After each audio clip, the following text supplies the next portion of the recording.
plugged in. This is, I don't know where it plugs into.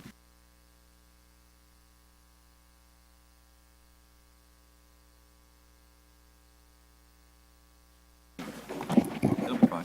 I'll figure it out. Sorry to disturb my ribs.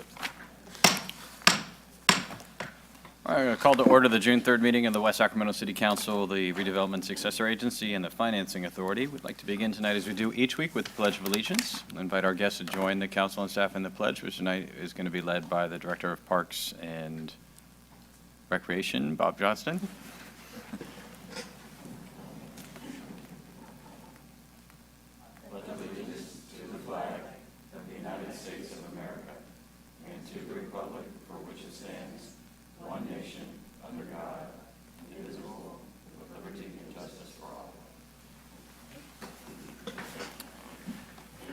The council did meet in closed session this evening to confer with our real property negotiator regarding negotiations with the State of California, Department of Transportation regarding the Tower Bridge, to confer with our legal counsel regarding one matter of existing litigation, the notice of violation with Yolo County Environmental Health, and to confer with our labor negotiator regarding negotiations with Fire Local 522, the Police Managers Association, confidential specialists, professionals, and managers.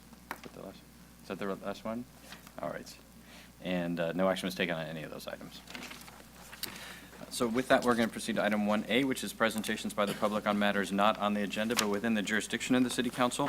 We do ask that anyone wishing to address the council on this or any other item this evening to please fill out one of the yellow cards that's available near the front door and turn it into the city clerk.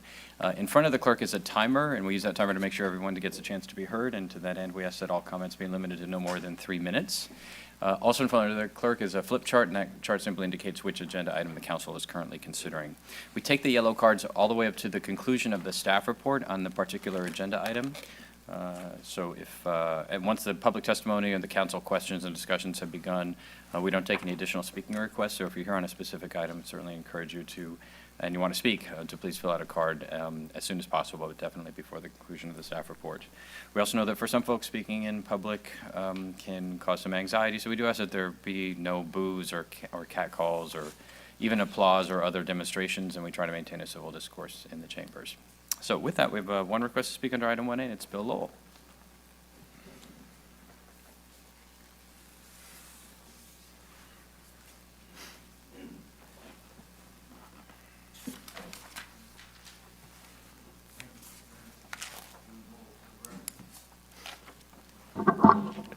Checking, yes.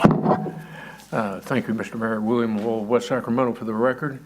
And at Friday night's meeting, or Friday afternoon's meeting over Resources for Independent Living, it was noted that we are approaching the 25th anniversary of the Americans with Disabilities Act. And it was, we were wondering out loud how we might celebrate or reemphasize the goals or whatever. And a little suggestion I came up with, I thought we should develop a slogan. I call it, access is not excess. In other words, let's build more homes with universal design, because more people are living longer, but many with disabilities. So rather than continuing to build homes the old-fashioned way and presuming that you're going to pass away before you become disabled or whatever, let's design more homes with that universal design so that it's wheelchair accessible to begin with, and as you become disabled, you can continue to live longer in your own house without significant extra expenses for redesigning a house. And I was wondering also why we don't have a bench or shelter over our Social Security office like we do at our county social services offices.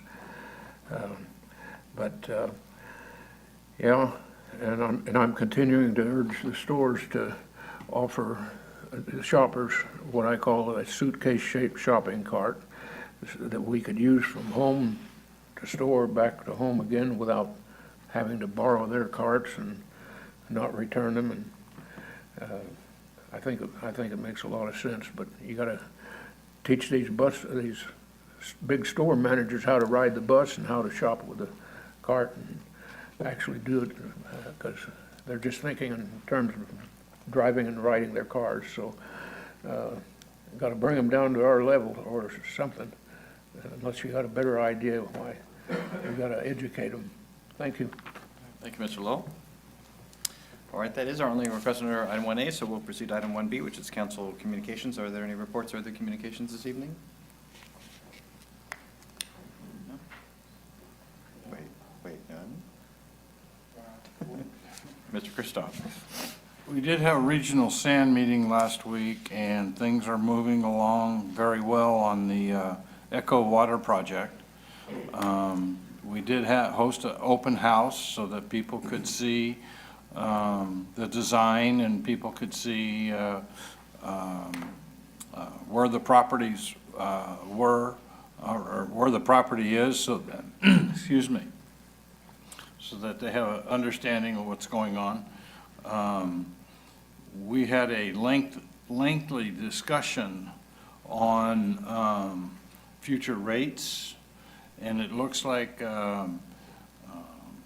Regional Sand is taking the approach that they're front-loading some of the rate increases from this year. We're going to have $3 increase in June and next year, but then we probably won't have any increases for quite a while.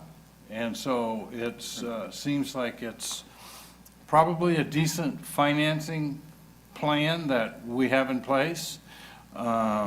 And so looking forward to the implementation of that plan, and we will see if we can save people money long-term rather than just in the short term. All right. Others? Mr. Johannesson and I attended the Code for America Leadership Council meeting at the end of May, and it was a good session, actually. The full council was there. We had the three fellows came up from their office in San Francisco to brief us on the work that they have underway and the narrowing of the prototypes that they are exploring.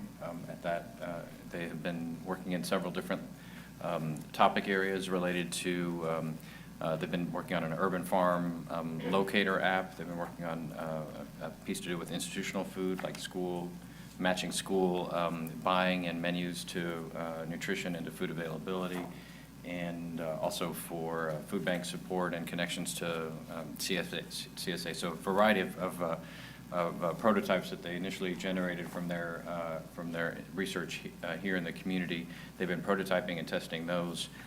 They are narrowing those down. They got a lot of good feedback from the Leadership Council, which is comprised of myself and Mr. Johannesson, as well as a couple members of the SACOG board, and Mr. Tuttle and Mr. McKeever from SACOG as well.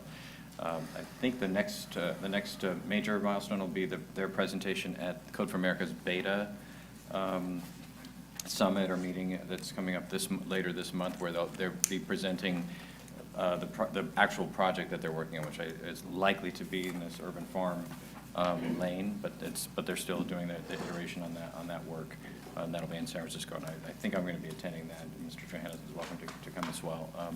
But that project is proceeding along, still with the expectation that they will be presenting in September at the Code for America Summit in Oakland, which I think the council's all gotten the invitations to, or will if they haven't yet. So progress has been made in the other jurisdictions on the Leadership Council. Roseville, Elk Grove, and others were supportive of the project and indicated that they would be willing partners in replicating or scaling the application that's being developed as part of our work to their communities as well, potentially. So that was one of the key objectives of the original grant. So that's good. All right. Once these appointments of boards and commissions, I'm going to defer that again. I should just note we are in recruitment for Parks, Recreation, and Intergenerational Services, but really for two particular. They're not slots on the commission, but the emphasis of the recruitment is on the youth, the one seat that is available for a youth representative, and we've had some applications, and we're reviewing those, but certainly would encourage others.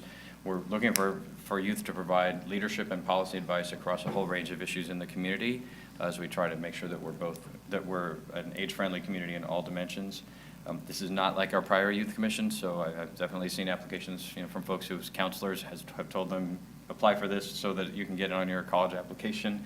That's not that kind of, this is a working commission that really has a broad mandate. And then the other is the other vacancy, we're really focusing recruitment on an individual in the community that can help provide some direct coordinating leadership with respect to the AARP project that the council green-lighted at our last meeting. So really focusing on youth and on aging in the recruitment for the two vacant slots that we have, and certainly would welcome any council nominations as well. Is there a cutoff time for that? There We probably isn't. should. There isn't a specific cutoff time for we are hosting the AARP Summit here on June 23rd or 5th? 5th? On June 25th, so that either by or at that time, I'd like to be reaching closure on at least that appointment. Okay, then item 2 is a presentation of. Mr. Mayor. Oh, sorry. Because you mentioned that open position, we still are looking for a community member as well for the universal preschool for West Sacramento Executive Board, and I believe our next meeting's in July, so we have a little time to contemplate that as well. But not forever. Thanks. Okay, thanks. All right, that brings us into item 2, which is presentation by Sacramento Yolo Mosquito and Vector Control District on the West Nile virus and mosquito update. And our representative on the district board is here. He will introduce the general manager of the district, Mr. DeAnda, who, in addition to being our representative to the district, also represents the district on the redevelopment successor agency oversight board, and as the vice chair of that board, and has been one of the most active and thorough and thoughtful members of that board. So we really appreciate your service, Mr. DeAnda, in both capacities. It's been a great service to the community. So welcome. Thank you. Good evening, ladies and gentlemen. My sole purpose here is to introduce our new man. I keep saying new, but he's been with us for a year and a half, but he's done such an outstanding job for us that I feel that I need to give him a pat on the back and let people know that Dave Brown is retired, and Gary Goodman, who is going to give a brief overview of what we do. So Gary, it's all yours. Appreciate that. Thank you. Thank you. Really appreciate it. Again, my name's Gary Goodman. I'm the general manager for the Sacramento Yolo Mosquito Vector Control District, and I appreciate the opportunity to come out and talk to you a little bit about what it is that we do and what kind of expectations that we may have for the upcoming season. And so we are a bi-county. We are both Sacramento and Yolo County, and it's very diverse from that perspective because Yolo County is mostly agricultural land, and then of course Sacramento County has mostly urban land, and also the islands that we have down in part of southern Sacramento County. So an issue associated with that is that you tend to have a lot of breeding mosquitoes that will happen in agricultural areas and then have a direct impact on where people are living. And so communities such as West Sacramento and isolates such as Davis or Woodland that are surrounded all by agriculture is a significant challenge for us kind of moving forward. And so what our district does is goes around and tries to look for mosquito breeding sources, treats those sources accordingly. Some of those sources are very easy for us to see, like the agricultural lands, rice fields, for instance. We have about almost 40,000 acres of rice within our district, which is a perfect breeding ground for mosquitoes because you have standing water and vegetation, which is exactly what mosquitoes like, as well as wetlands like the Vic Fazio Wildlife Wetlands that are right here that have an impact on the citizens here of West Sacramento. And so our staff goes around on a daily basis looking and treating for those particular mosquito breeding sources to try to make sure that their populations are low and that we're not having virus transmission. Specifically, West Nile virus is something that we're concerned with. So part of our surveillance program is that we set traps out throughout the district on a weekly basis, daily basis, almost picked up. And we try to compare those trap counts and the abundance of mosquitoes, the population centers, to try to figure out, are things going up, are things going down, do we have virus transmission in those particular areas, and then be able to respond accordingly when we do have an elevation in mosquito abundance, or if we start to detect mosquito virus or West Nile virus in both either the bird population or in the mosquito population. And so From a brief perspective, mosquitoes go through an entire life cycle. Only female mosquitoes bite. They're looking for the protein in the blood to produce eggs. They'll produce anywhere from 100 to 200 eggs at a time. They'll go through 4 larval stages, a pupal stage, and then emerge as another adult. So our target is to try to get them in their aquatic stage, try to get them before they emerge as adults so we don't have a larger problem on our hands. And then our surveillance program, again, as we test for and are looking specifically for diseases such as West Nile virus, if we find positive virus in either a bird or a mosquito sample, then we will send our staff out to look in that particular area, try to contain it in a very localized area, leading up to what we call adult mosquito control, which could be by means of a backpack or by a truck, or if it starts to spread and we start to get a significant number of infections in a particular area, use of the airplane. Now, we've never actually had to use an airplane in West Sacramento. This particular area tends to be a low level of West Nile virus transmission. I don't know why, so you guys are doing an excellent job of helping us find those sources, which is great. It's the beer, just so you Yeah, absolutely, absolutely. Whereas just last year, we had a very high populations in both Davis and Woodland and used aerial applications over that. And over the past 10 years since West Nile virus has come through, we've had to use aerial applications over various parts of Sacramento County as well. But West Sacramento has been that island for some reason for us, which is great, and we appreciate that. So one other facet that we do is public information and education. We do a lot of neighborhood presentations to schools, go out to fairs, those types of things, to try to make sure that people understand how they can reduce mosquito breeding on their property and or protect themselves. And one of the big protections that we have is the use of repellent. And so we want to make sure that that everybody knows that we actually buy repellent packets by the pallet. We buy them quite a significant portion, so if you have outdoor events or evening events that potentially that might use that, give us a call. I'll be more than happy to drop them off. So National Night Out, concerts in the park, all of those types of things, we provide the pallet repellent free of charge. It's much better served in the public's hands than it is in our warehouse, so we want to make sure that that's available for folks.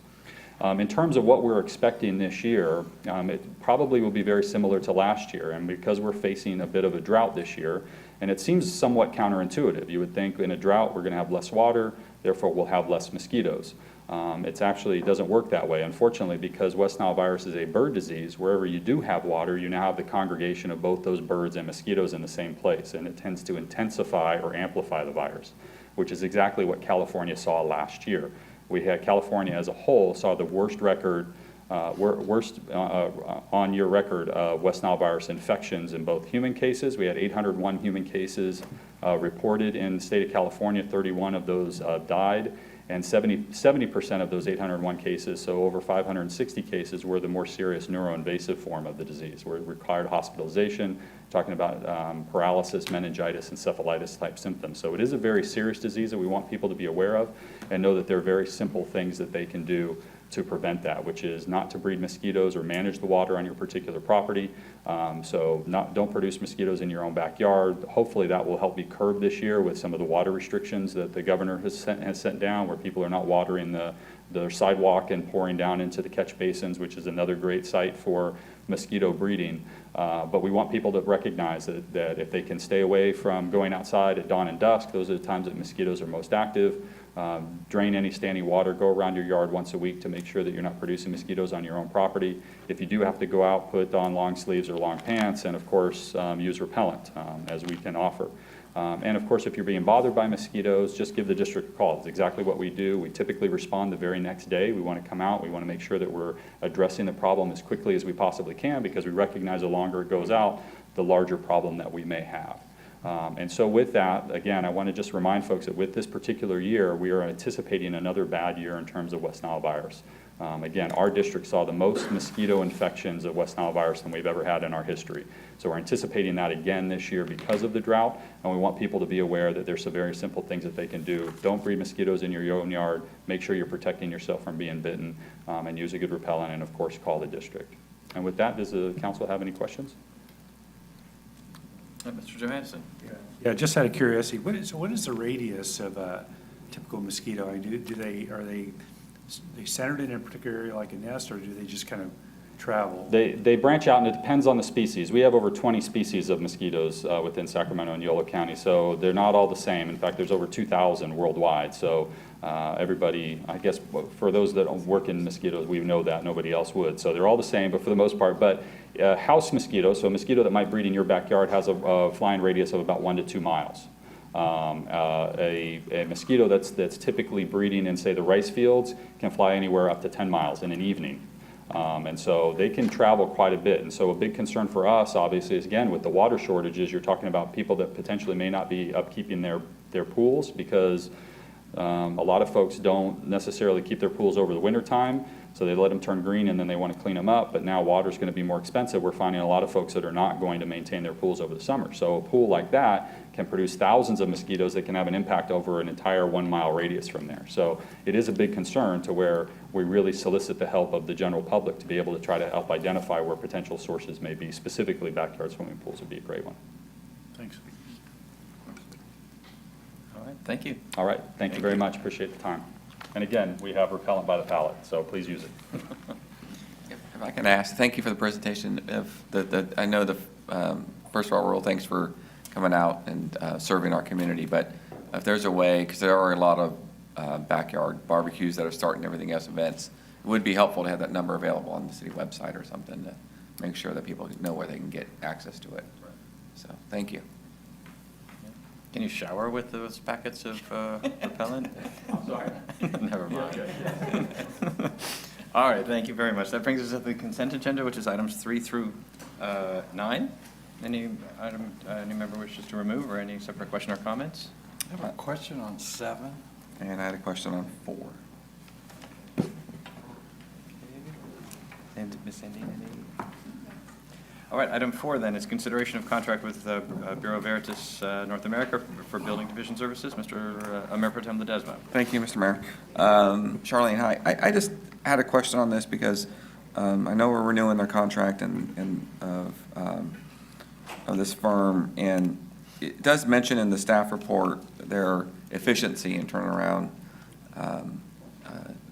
plans that they review and so on and so forth. But in the contract, I don't see any, or how do we measure the customer service, so to say, of this group? That's part of what, do we, in the contract, it doesn't have any sort of performance measures around that. So our people that are coming to the counter, talking to them, working with them, are we monitoring and managing that part of their performance? It's sort of my general question. Yes. There's not an explicit performance measure in the contract. There are references in their proposal, page 6. It's more of general references that their customer service is to align with the city's services and what our expectations are. So the way we have been measuring them over the years is by basing on customer complaints, just like we do our own staff. And our own staff are at the counter at the same time they are there. So we get to witness how they interact with customers. They have, over this last year, we haven't experienced complaints that have been excessive. When we have had a couple, which is pretty normal throughout the course of a year, they have been very responsive in dealing with their staff person. And if we have requested that we want them replaced with someone else because we don't think they're a good fit, they have done that immediately. And I'm not, this comes from, not from any specific, I have not heard a specific complaint about this, but these folks, and I'm sure they're doing a good job, and I'm glad you articulated that, as development and building has been occurring in the last year or two. I'm watching permits go up and all those sorts of things. This is the face of us at the counter, and I just want to make sure we're looking at how we manage that, because that's equally as important as an economic development tool, is making sure that people, and again, I have not heard of that complaint, but I didn't see anything in the specific in the staff report how we manage that. So maybe that's something we consider in the future. I'm supportive of the item for today and renewing it, but I just want to make sure we kind of keep our eye on that ball and maybe think about that in a going forward manner. That's a good point. And if we do another contract like this in the future, we'll make sure we include some explicit performance measurements with respect to customer service. Thank you. All right, thank you. Item 7 is consideration of award of contract for tree maintenance in Community Facilities District to West Coast Arborist, Mr. Christoph. Hi, Dan. The reason I flagged this was I didn't see anything in the report that talks about new ways to, talks about a lot about the number of trees and all that, but new ways to conserve water. Do we have drip irrigation? Do we have those kinds of things that are available for the new trees? We do. This particular contract focuses on our community facility districts, and the trees are located in the parkway strips and connected to the residents' irrigation systems. So at this point, they're dependent upon spray, but we are working with residents to convert those parkway strips in various ways, through encroachment permits, through building. Okay, Does that answer and your question? we are cognizant of water use and all of that sort of thing as we talk with the residents or talk with the people for this contract. Oh, absolutely. They're not doing any watering per se Okay. of these trees. They're all on residence irrigation primarily. Okay. So, yeah, this wouldn't involve any watering by the contractor themselves. Okay, Yeah, they are out in the field, so we do have them do some reporting if they do see overwatering. Good. Or water waste, for example. right, good. Okay, thank you. You're welcome. Thank you. So that's all the questions and comments on consent. Is there a motion? Move consent? It's been moved by Mr. Christoph and seconded by Ms. Sandine that the consent agenda be adopted. All those in favor, please say aye. Aye. Any opposed? Hearing none, that motion carries. Consent agenda is adopted. Item 10 is a public hearing and consideration of Resolution 15-10 and Financing Authority Resolution 15-11, authorizing the execution of a site lease, facilities lease, and other documents associated with the 2015 lease revenue obligations in order to fund flood improvements in the proposed streetcar project.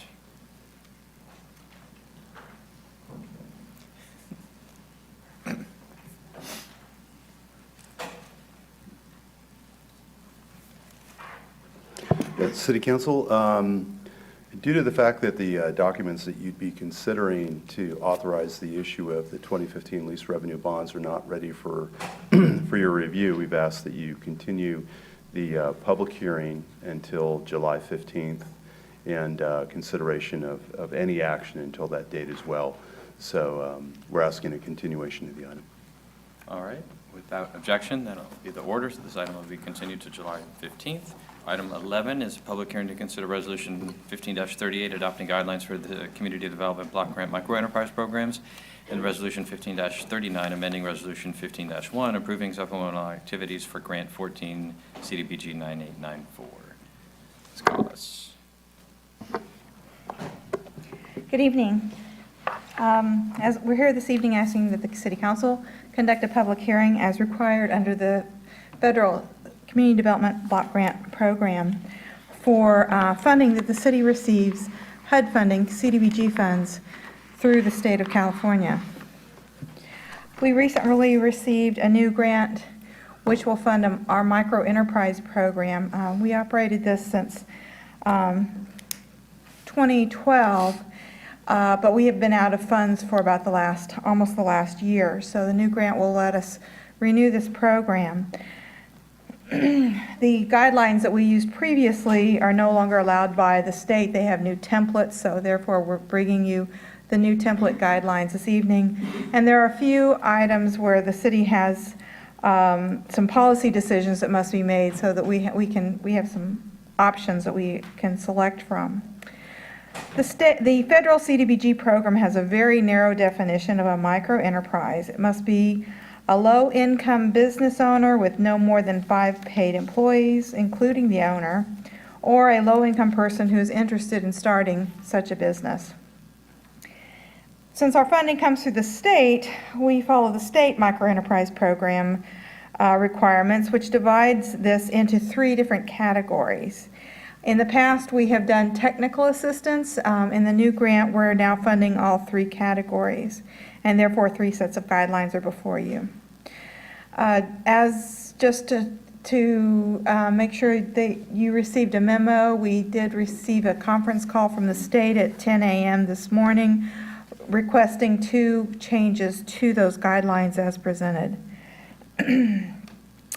And on May 27th, last week, the first meeting of the Economic Development and Housing Commission did recommend adoption of these guidelines as presented. So first of all are the Technical Assistance Program guidelines. Issues for consideration are, first of all, the program service area, and this is one thing that the state has told us they want changed.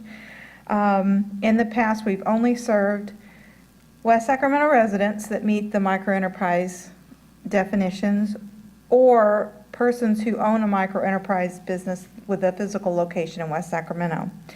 The state told us we could also serve people that meet these definitions if they lived in unincorporated Yolo County or Winters, which are also state CDBG eligible areas. Then today they clarified that although they will allow this, they will only allow it on a case-by-case basis, and we cannot put it in the guidelines. So we're going to have to remove that from the guidelines. When we first proposed this program in 2012, that was a question that the council had asked us was, for example, if small farmers or people that live just outside our borders would be allowed to attend the classes. At that time, we said no. So today, the answer is maybe, but it will not be in our guidelines. The state also allows a number of different activities, some of which we are proposing for approval. They allow testing and evaluation. We generally, in our program in the past, have started folks off with a rotation of workshops so they get an understanding of business terminology, what consists a solid business plan, what are financial statements for a business, why are they important, how can they be used to help you, and then go into one-on-one work with the participants, and that's worked quite well. So we'd like to continue with that model and not require them to go through any kind of evaluation or testing prior to the classes. Let's see, also the state allows peer-to-peer mentoring, which we've not done in the past, so that's something that we would like to keep and put in the guidelines this time to see if we could get some of that going. The consultant that operated the program in the past has developed a peer-to-peer mentoring program in Sacramento that's been very well received. And finally, we'd like to put some limits on our program, limiting the one-on-one counseling to 25 hours per participant to make sure that we have enough funding to go around for everyone, and also to allow for termination of folks who are not actively working on their business plan. The second set of guidelines are the support services. This is also new. We've not done this in the past. We are recommending that these be limited to no more than $500 per participant. However, if additional funding is needed, they could request another $500, but that would come with some requirements for additional documentation if need. And finally, we recommend this time that we have a financial assistance program. The state allows either loans of up to $50,000 or grants of up to $10,000 through the microenterprise program. They do not have the same job creation requirement as the CDBG business loan. They don't have the same underwriting requirements as the CDBG business loan program. At this time, we're recommending grants of up to $5,000 that would be matching 3-to-1, so that there would be some participant contribution for it before the grant funds are provided.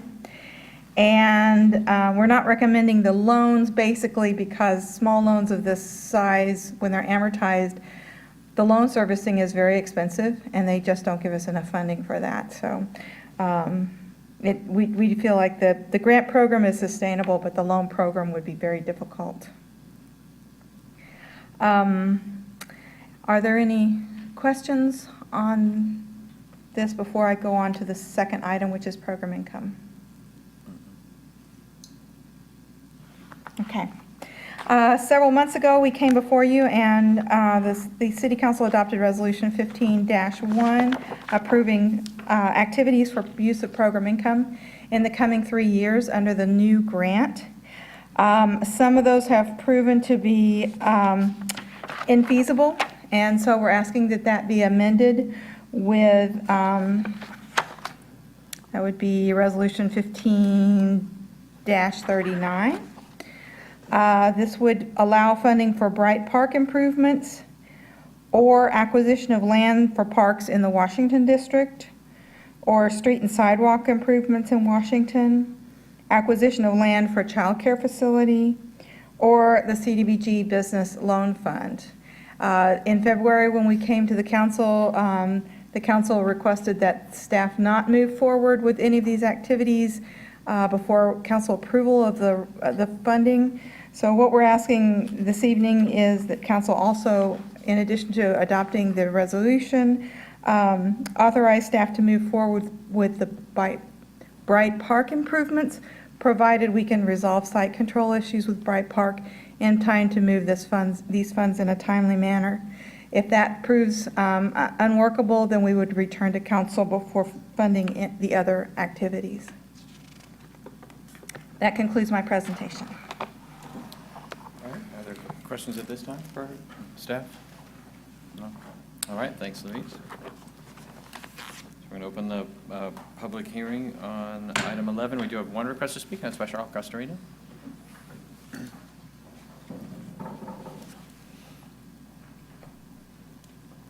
I'm still celebrating. Sure. I come to talk about the Bright Park, so of course I wore my shirt. I seen on 11 that you're estimating that you need about $300,000 to construct the picnic area, the shade structure, and some much needed new restroom facilities. Since Bright Park is located in a low-income census tract, which makes it eligible for the CDBG funds, that may only be used if site control on this park can be resolved with the Washington Unified School District. The lease in the amount of, the lease for Bright Park was signed August 27, 1992, and I understand it is a 25-year lease between the city and the Washington Unified School District. So that would put it at 2 years before the contract is up. And the requirements for the CDBG funds requires a 5-year assessment. So you're asking the school, they would need to do an assessment easement. I think that's what I understand from this. So what I would like to suggest is maybe, I'm not sure that the school district understands what you might be asking of them, and maybe we can have a workshop of some kind. Not that answers have to be out there, but I think that maybe the lack between the city and the school district are not communicating very well. And with the new superintendent, I think that, hoping that things will change, there may be a workshop that maybe some ideas can be thrown out there, because we've shown with the park that people are really interested in this park and in the area. So maybe people that's worked real hard on this park can, like B.B. Can and LULAC and a lot of the other contributors, Rayleigh's, everybody that contributed, might have some ideas of maybe getting everybody on the same page and start communicating better together, so maybe you can work out some of these issues. So we can move on with the wonderful success of the Disney playground. It would be great to see the momentum continue and to make Bright Park's vision a reality, and hope we keep building. Thank you. Thank you. All right, with that, we'll close the public hearing on item 11 and return to the council. I did have one overarching question. So our population is now 52,000 and some change, maybe 53. So we expect there's a reasonable likelihood that we will be invited to become a CDBG entitlement city. Yes, I have received nothing from HUD, so that's normally the threshold. There is some secondary questions that HUD has to answer to ensure that that is a city of need. I think that our census data would probably indicate that, but we received no contact from HUD so far. But I would think that I'm hoping that we'll hear soon. But when that happens, then what is the implication of that? So we would no longer be part of the state-run CDBG program for small cities and communities. So what is it? So all of your 10 a.m. conference calls and that sort of thing. What are the implications of that in terms of the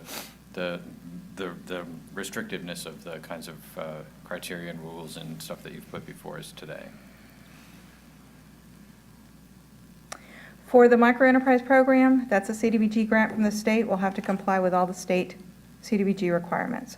For the program income, my understanding is when you become an entitlement city, it's a negotiation between the city and the state as to what happens to that program income. So that program income, my guess is that for the 3 years of this grant agreement, we'll have to stick with that grant agreement for the program income we have now. But new program income after that would probably be ours to use as we see fit under the federal guidelines.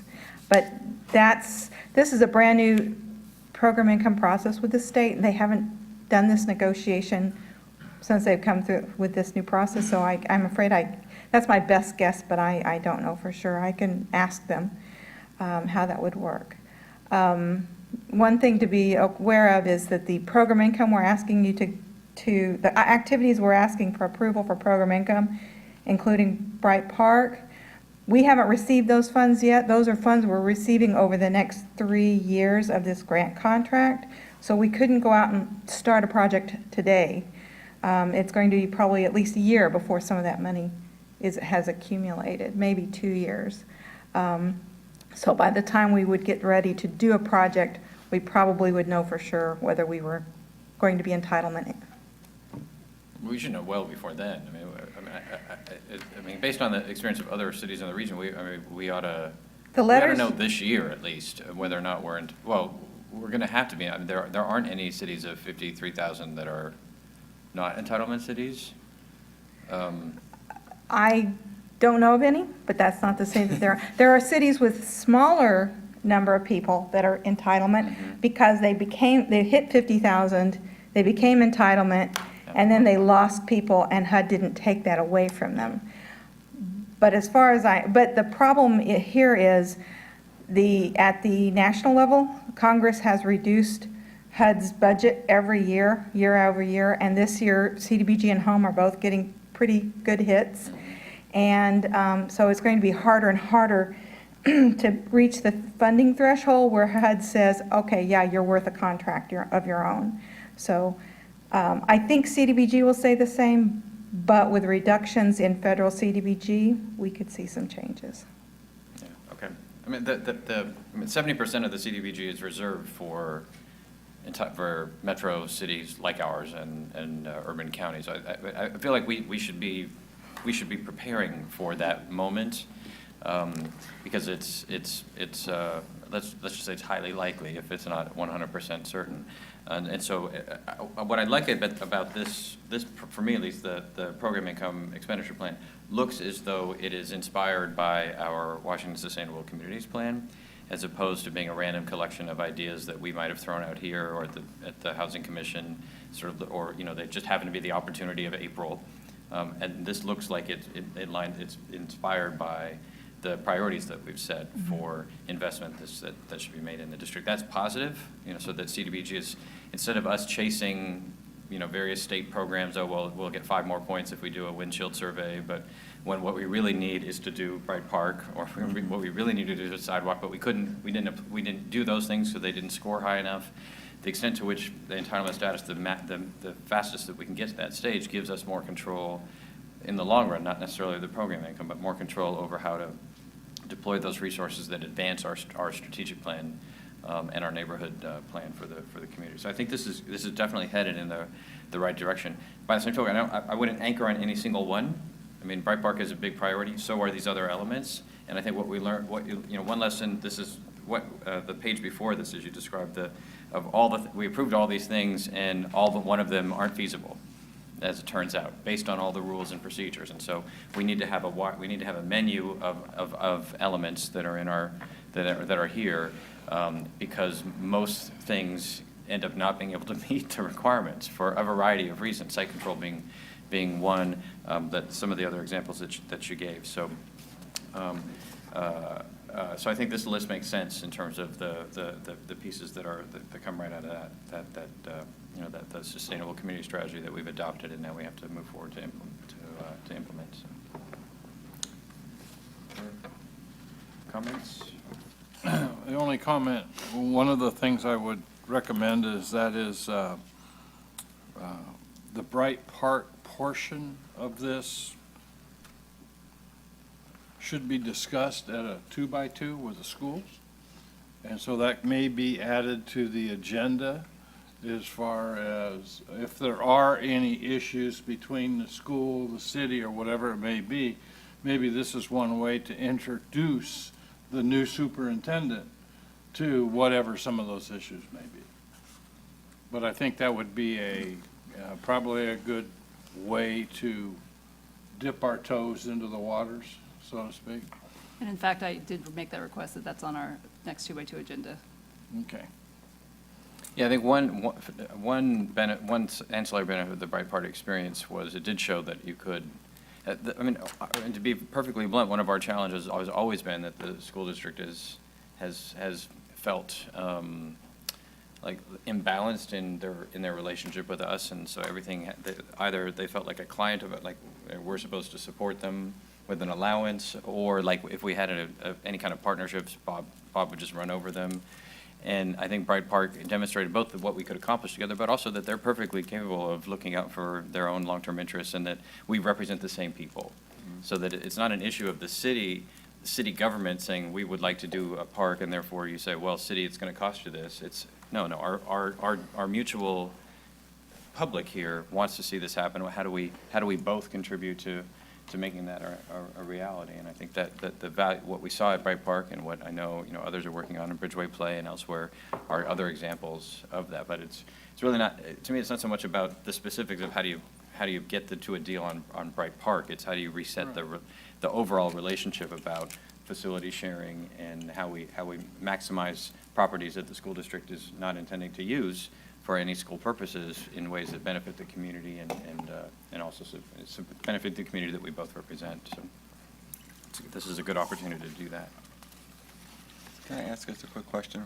Representative Ledesma. Thank you. Just a quick question on the clarification on the item that you put before us on the, it's an option or a case-by-case basis if we want to accept firms outside city limits or residents. So are you suggesting, I wasn't sure if you were asking us the policy question. Are you just saying we're going to proceed with it not in there, and should it occur? Well, is that what you're asking? We have to take it out.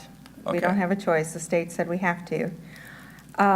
We may, on a case-by-case basis, go to the state and say, I have 2 people who want to come to this class. Can we do this? And they will either say yes or no. Okay. The state seems to think that there's an issue of the city serving the county's residents, that the county might, it's almost as if they think the county will be upset over Stepping that. on their toes. Which I don't, so I'm not sure exactly what they're going to require if we wanted to do that. Well, I'm not. I don't think they know Yeah, I was what they just simply want. asking the question of if that was a direction you were looking on from us, but I clearly understand. If the council would like to give us direction, we'd certainly appreciate it. I hadn't asked that, but if you'd like to say, don't worry about it, we're just not going to do it, that's fine. If you said, consider it, we'll make sure we do that. Right, well, the criteria is still that they have to live here or have a business operating located here, correct? That is the criteria that we're going to be, that we are going to be in the guidelines. Right, my only concern would have been in that scenario is that a resident wouldn't be able to get in because we're letting somebody from Winters or Woodland in. And that would never be the case. They would already be, that person raised their hand and wanted to be in the program. They would be in it because they qualify, and then, so it's just Well, we originally proposed that this would be on a space available basis, that West Sacramento residents and West Sacramento businesses would get priority. Our concern is sometimes we have classes that are small and they don't generate as much discussion and interaction as, like, if we did one class once where I think there were only 8 people, and it just really never took off as well as the other classes. If we have somewhere around 15 people in a class, then you get a lot more discussion, and people say, well, I tried this, or I haven't done that, and it works better. So our thought was, well, what if we wanted to have a class, we had enough, but we didn't have enough people to fill it? Right. Could we take a few people from just outside city limits? So that was the thinking behind it. And I personally am fine operating that way, just, and if room allows and you're trying to have more folks into, more business owners want to enter, I'm okay if you go and ask for that exception if it makes the class better. But I just don't want it at the expense of residents getting in.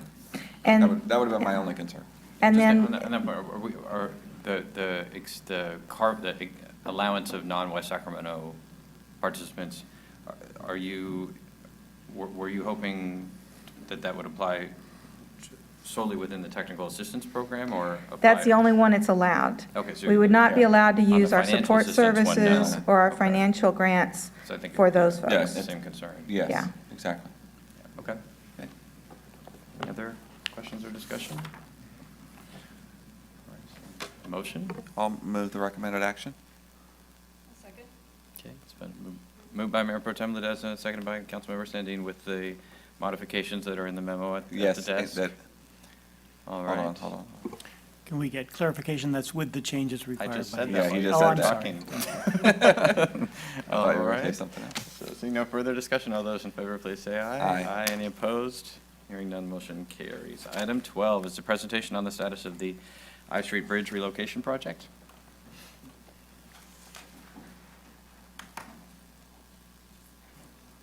Mayor and Council, Jason McCoy, Senior Member of Public Works. I'd like to draw your attention to a PowerPoint that's been prepared for this presentation before you. I'm going to start out by giving a brief background on the project and then turn it over to our consultant team to follow up with the rest of the presentation. I guess that's helpful. Depends what you have to say. I'll just go ahead and start out. For over a decade, the cities of West Sacramento and Sacramento have been engaged in applying the guiding principles of the 2003 Riverfront Master Plan, including moving forward toward implementation of that plan with bridge crossings over the Sacramento River. In 2011, the City Council accepted the Sacramento River crossing study that identified potential new bridge crossings, including guiding principles and connectivity goals. Included among those goals is the need to improve multimodal transportation connections, reduce traffic congestion and related impacts, improve public safety, and enhance access to the waterfront. As a follow-up to the study, the neighborhood-friendly bridge definition was developed in concert with SACOG, as well as the City of Sacramento. The neighborhood bridge definition identified criteria for bridge development and performance, which emphasized local use and low-impact design. The river crossing study identified the need for 2 bridge connections specifically. One north of the existing I Street Bridge, which is identified as the North Market. The other is the South Market area, which is south of US 50 Pioneer Bridge, which, as you know, the Broadway Bridge has been identified in that southern market area, and we are currently engaged in the preparation of a feasibility study and the subsequent preliminary engineering and environmental analysis, the PAED phase. Within the North Market, the existing I Street Bridge and associated approach structures were deemed eligible for replacement funding through the Federal Highway Administration's Highway Bridge Program, HBP program, with the area between C Street in West Sacramento and rail yards as the preferred location following an initial screening and public outreach. The I Street Bridge Replacement Project today has received over $76 million allocated for federally for design and construction. As the lead agency, the City of Sacramento, with the assistance of West Sacramento and Caltrans, went through a procurement process to hire a consultant team to lead the design and environmental analysis for the project. Mark Thomas and Company were selected as the lead consultants. With us tonight are Rob Himes and Zach Sevilla with Mark Thomas, I'd like to invite Rob to come up, and he's going to give you the remainder of the presentation, including a status of the project and the next steps. Thank you. Good evening. So what you see here on the exhibit shown in black is the new alignment of the I Street Bridge. Let me get this out of here. Whoopsies. How is this? Is this like wireless? Oh, got it. Okay. So anyway, what you see here in black is the new alignment of the I Street Bridge. Oh, you're pointing. Got it. Thank you. Thank you. So which is an alignment of from C Street, where you normally, as you were heading out and eastbound on C Street going across the river, you would veer to the right, shown in red, which is the existing viaduct that takes you up to the second level of I Street. Well, after this project's built, you're going to be veering to the left. At the left, it's going to go up and over the embankment. It's going to be a low-level bridge, and it's going to cross the river into Sacramento and tie into the Rail Yards Boulevard, which has been just built, not quite open yet. The red represents the existing viaducts that go up to the second level. Those will all be removed as part of this project. There's 5 of them, including the viaduct that comes out of C Street, goes up to the I Street Bridge, and then the viaducts that dump down onto J Street, come up from I Street, and then the Jaboom Street connection. The new bridge is going to be an iconic bridge. It's going to be something very special. We have the architect, the bridge architect from the Bay Bridge on our team. He's developed actually some concepts that's very exciting. The cross-section of the bridge is going to have wide sidewalks on the outside. It's going to have 8-foot wide shoulders, which create about 5-foot wide bike lanes with painted buffers, and 2 11-foot lanes, which will ultimately accommodate a streetcar in the future. So we're not precluding streetcar in the future with this plan. Real quick, the existing I Street Bridge will remain for railroad traffic. It's owned by Union Pacific Railroad, so it's just the structures on the approach that'll be removed. Currently, we're in the environmental phase. We're halfway through it. Like Jason said, in 2011, the bridge crossing alternative study was approved. We started the environmental document about a year ago. We anticipate that it'll be another year to complete, 2 years into final design, and 2 years into construction, with opening day being in 2020. This photo here shows the Sacramento River, and you can see the American River coming across the top. The proposed crossing is just about where it says bend in the river, which is the second bullet up. We've put this PowerPoint in here because the bridge crossing as proposed, and anywhere really in this area between the water intake and I Street, is a difficult location to cross a new bridge. Because you have the confluence of the American River coming in, and it creates eddy currents and mixed flows. It has the water intake coming off of the Sacramento side. It is in the bend of a river, and then you cross through I Street Bridge at a 148-foot span. Mariners boaters use typically the west opening of the I Street Bridge. So we've met with the Coast Guard several times, quite a few times actually, taken boat rides out there. This represents what's necessary in the worst case scenario. And that is that you have 160,000 CFS of water, so the water is just maybe 4 feet below the tops of the levees. You have what's shown here is the large element is a barge, let's say, loaded with rock. It's through flood fighting. Maybe there's a breach in the levee somewhere to the south, so the tugboat is pushing this barge with this rock loaded on it. And this is the condition in which they would currently go, pretend the bridge isn't there. They actually push it towards the water intake, and then they start to push the barge around at an angle to get it into position to go straight through I Street. And that actually lines up to Tower as you go further. So again, the bridge placement isn't ideal, but we did the best we could by making, as you can see, perpendicular across the waterway, which helps the mariners a lot. Next slide. How do you get this? Whoops. Sorry. Got it. Okay, so it is a movable bridge. There are 3 main types of movable bridges. You see on the upper left looks a lot like Tower Bridge. It's a lift bridge. The one to the right is a bascule bridge. It happens to be a double leaf bascule, so there's 2 bascules that are opening up. And then the bottom one is the I Street, very similar to I Street Bridge, called a swing bridge. So when we're looking at movable bridges, we're looking at these 3 main types. The top, what this chart shows is typical openings for various bridge types. So the very top one is a lift bridge. You could see that it could span anywhere from even under 200 feet up to 500 feet. Swing bridge has a limited opening of 100 to 200. The double leaf bascule is 150 to almost 300, and then the single leaf bascule is somewhere about 100 to 175. And the reason I'm saying this is because the proposed I Street Bridge is 325 feet with a clear opening of 278. So if you're looking at bridge types, you can see that, yeah, you know, the swing bridge, the double leaf bascule can't be accommodated with the opening that's required. So the new bridge will be a lift bridge. It won't look like the Tower Bridge, but the pieces are still there. Essentially, there's 2 big towers that lift up the center span. The truss that's across the top supports the roadway deck down below and the pedestrians and the bicyclists, which keeps the bridge level low. So the pedestrians and bicyclists don't have to come up so high on an embankment and up over a structure.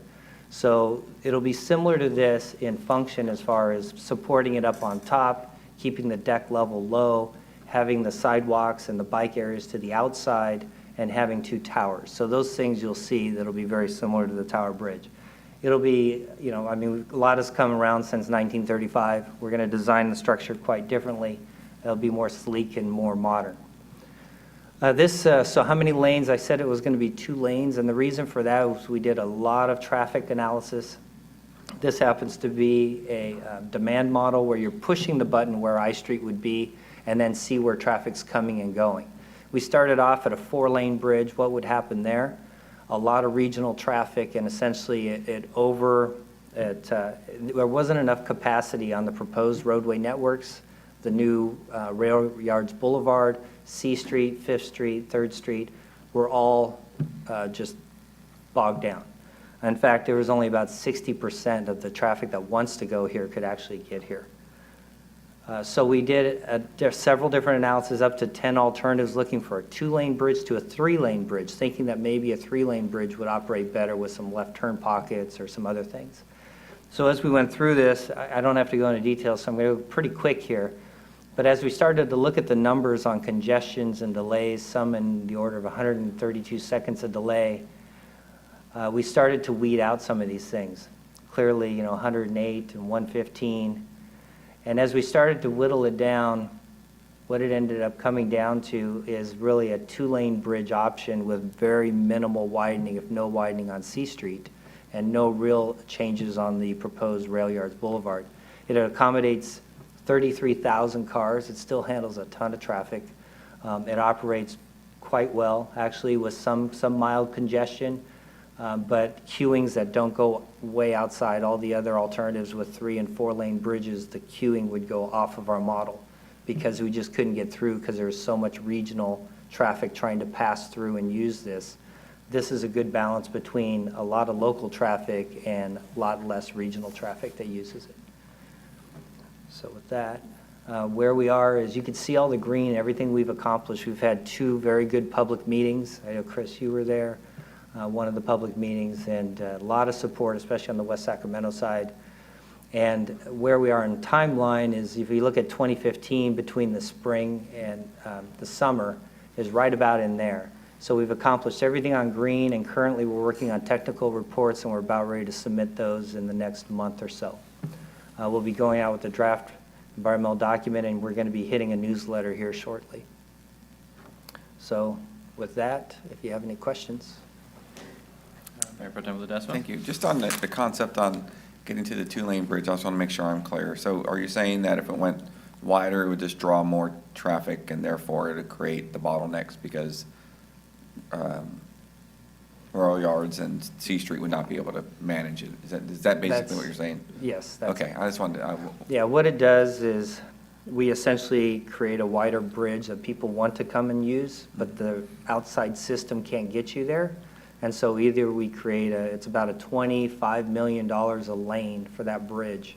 We create another lane just for parking in because you can't get through the system. right. And so through that process, we determined the PDT, both sides of the river decided on the two-lane bridge. And I'm assuming even though you're having two-lane for managing vehicle car traffic, we're still talking about the neighborhood friendly, which will manage pedestrian and Yes. bicycle Oh, yes. traffic as well. Yeah, there'll be 8-foot shoulders on the outside, but it'll be buffered bike lanes. And then currently we're proposing 15-foot sidewalks on the outside on both sides. Okay, thank you. So can you describe the bike pedestrian piece again? Okay. So. Yes, so in cross-section, Mhm. there's going to be 2 lanes, 1 lane each direction. Outside of that is going to be 2 shoulders that are 8 feet wide, but they'll be striped as buffer bike lanes. So you'll have bike lanes, but you'll have a painted buffer between the travelway and the bike lane itself. Then there'll be structure, similar to Tower Bridge, and then outside of that, there'll be cantilevered sidewalks that are going to be wide enough to accommodate multi-use, very similar to the tower. So, Mr. Kristoff? Yeah, quickly. Who's responsible for the operation and maintenance of the bridge, especially the opening and closing if necessary? yeah, that will be one of the 2 cities' responsibility, a shared responsibility. I think further down south where it's Let's city. give it to Caltrans. Yeah. No, it'll be one of the 2 cities, or if not both. There's a maintenance agreement yet to come. And the funding of that would come from? There's no allocated funding right now, nothing defined. Okay. And to give you an idea real quick on the maintenance, not on the maintenance, on the operation, the Coast Guard is saying a minimum 1 year we would have to staff and be able to operate it on site. And then after that, we consider doing automated controls or controlling it from another bridge. So, but we can't do it initially. They have to see how it runs first by having it manned. Mr. Johannesson? Yeah, maybe, can you just explain the design process, when we're going to see some of the first drawings and how that whole design is going to be vetted and Okay. finalized? Okay, so right now, we're in the environmental process. We're purposely trying to avoid, we're going to show from a visual standpoint that there's going to be massing and where you're going to be able to see the bridge from where. And we want to describe the general style of the bridge or some options of the bridge. But we're waiting until we get into preliminary design to start looking at alternatives. And there's a bunch of different ways we can do that to figure out or come to one particular bridge type and design. Okay. But I will tell you that the public meeting that we had, actually the last 2, we did show some renderings, again, kind of cartoonish, but just to show ideas that we can throw out there and do. And the public was very excited, great comments, and in fact, some of you even asked, can we do anything, greater, more aggressive as far as design and being iconic? And that's lighting as well. Yeah. Yeah, so, yeah, lighting, the whole thing. Okay. So the members of the public that were at that session. Yeah. You just hit on one of my pet peeves, this Oh. description of random aggregations of people as the public. Oh, I'm sorry. And then interpreting their individual feedback as Yes. representing Yes. the 400,000 people in the 2 cities. But it's a serious question. What it leads me to is the question, so what are the decision check-in points? Like the way you've described this today, you're reporting to us that it will now be a 2-lane bridge, right? And that's based on your engineering analysis and about public meetings. But what is the role of the 2 cities as the policymaking bodies in actually making these decisions at checkpoints along the way? Mm-hmm. Well, we had executive teams that we presented to on both sides of the city. including the city manager and all the heads of the departments. As we presented the information, we presented in a lot more detail on the number of lanes that we're crossing, and the same with the city of Sacramento side. 2 separate meetings, but Well, it might be a question for Jason or for the city manager, though. I mean, if this were any other facility entirely within the city, its overall, its basic design and engineering and would come to the council for it. The decision, for example, to make any facility 2 lanes versus 4 versus 6 is ultimately a decision that the council is making. And I'm not just anchoring on that piece, but really what is the decision-making process going forward? Are we only going to get updates about decisions that have been made, or are you programming in at specific milestones along the way on the engineering and design the role for the council to direct the project? Part of it is also the allocation of money towards design features versus more mobility features or whatever that you will get some input, but ultimately those are choices that need to be made, and I'm curious how we're anticipating them happening. The way that we're guiding this process is following the recommendations that were initially established for the neighborhood-friendly bridge concept, and that's following the policies of being local serving, having a low profile, ensuring that it's multimodal, responds to bike and pedestrian, that it also is able to serve the needs as a bridge, serving neighborhood traffic without inducing severe gridlock, but at the same time understanding that the approaches themselves aren't to be widened. That's one of the criteria. So when we started looking at these different selections of bridge types, widths, et cetera, we started following not only standard engineering criteria of the bridge type selection of which ones will actually be accommodated by the horizontal clearance, et cetera. So that would be the lift bridge, double leaf bascule bridge, and then looking at the different comparisons of those two and whether or not they're going to actually suit the needs of the project. The other thing that we started doing is saying, okay, well, at this point, let's check in with the cities and see, how they're feeling about this project. So we did meet with the executive team. We did a full, Mark Thomas Associates did a full presentation on where we're at to date, much of the same information that you saw tonight. And then from there, it was brought back to the PMT to discuss, what the feelings were on each side of the city and where to go from there. So we started looking more intensely at the traffic analysis, started looking at the environmental footprint, and then now we're before you to give you an update on where we're at. So as far as in the context of should we do a 3-lane bridge versus 2, we've actually been following the guidelines that were set by the 2 cities for the neighborhood-friendly bridge concept, but we can also look at, changing that as well. So at this point, that's some of the comments that we're trying to get from the council here tonight, as well as presentations that are brought before Sacramento, to get some feedback to say, hey, actually, we want you to look a little more closely at 3-lane, or, we like the direction that you're going.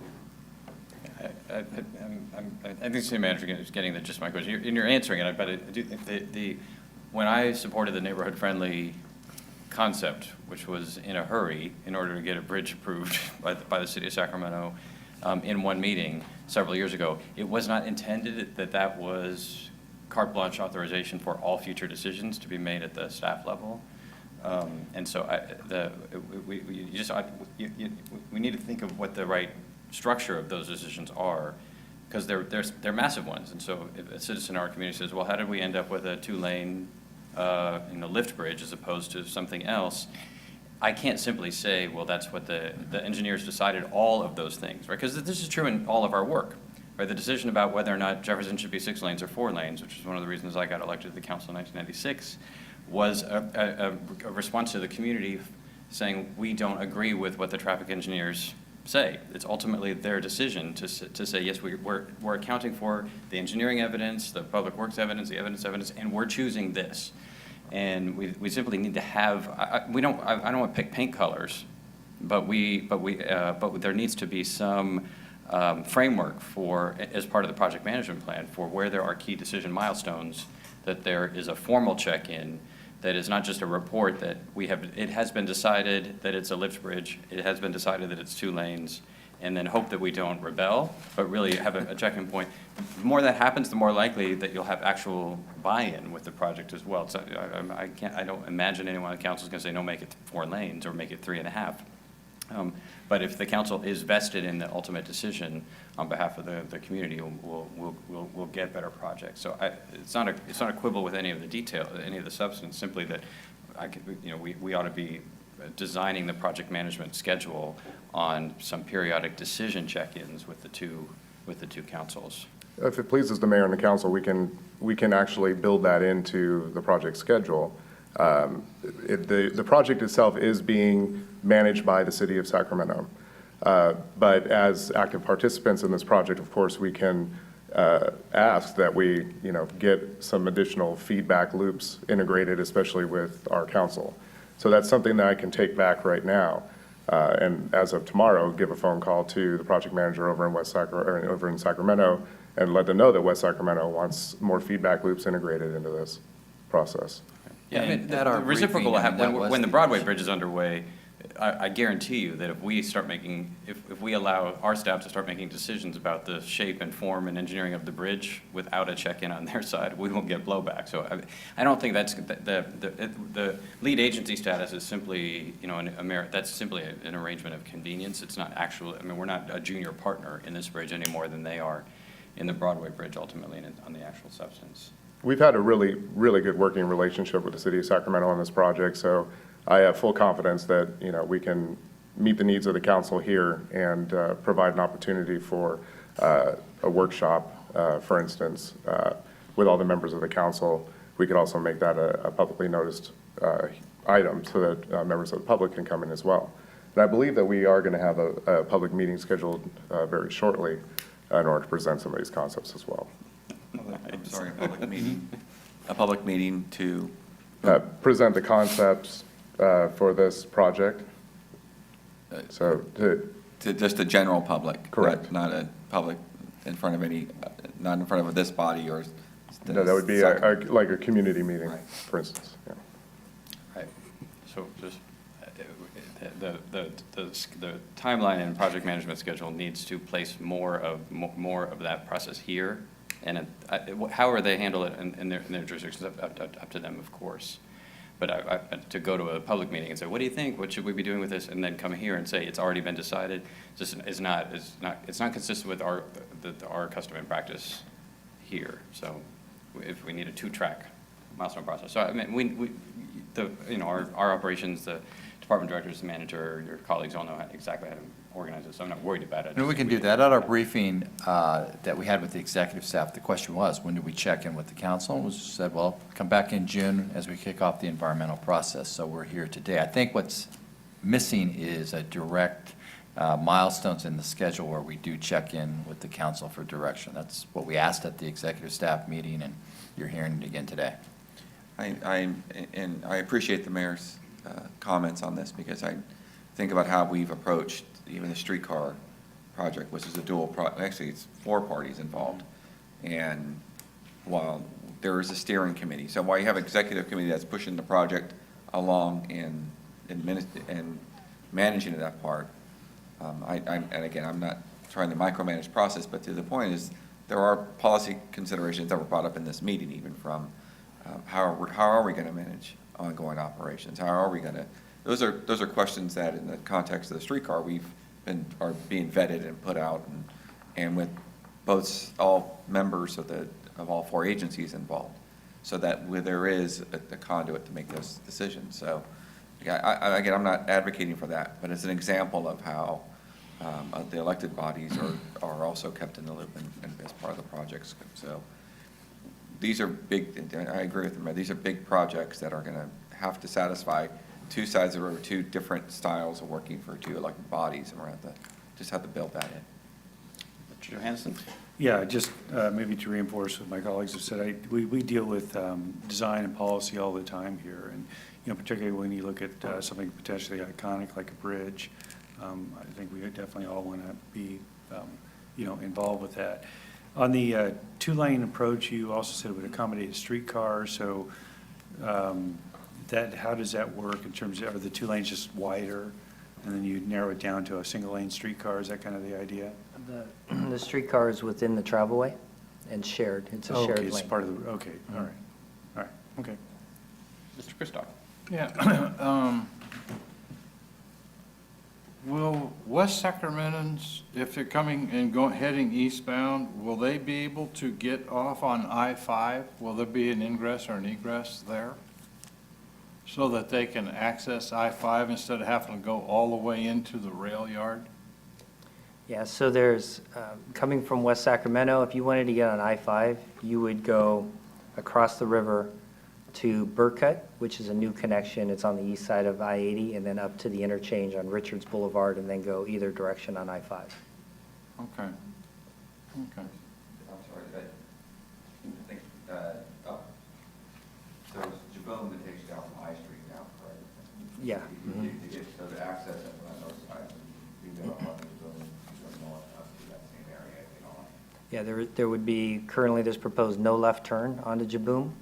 So you would go through Jaboom, but then there's a connection to Burkett that would take you up north. And then south, you could come down on Jaboom. So the interchange doesn't change for. Won't change. Yeah.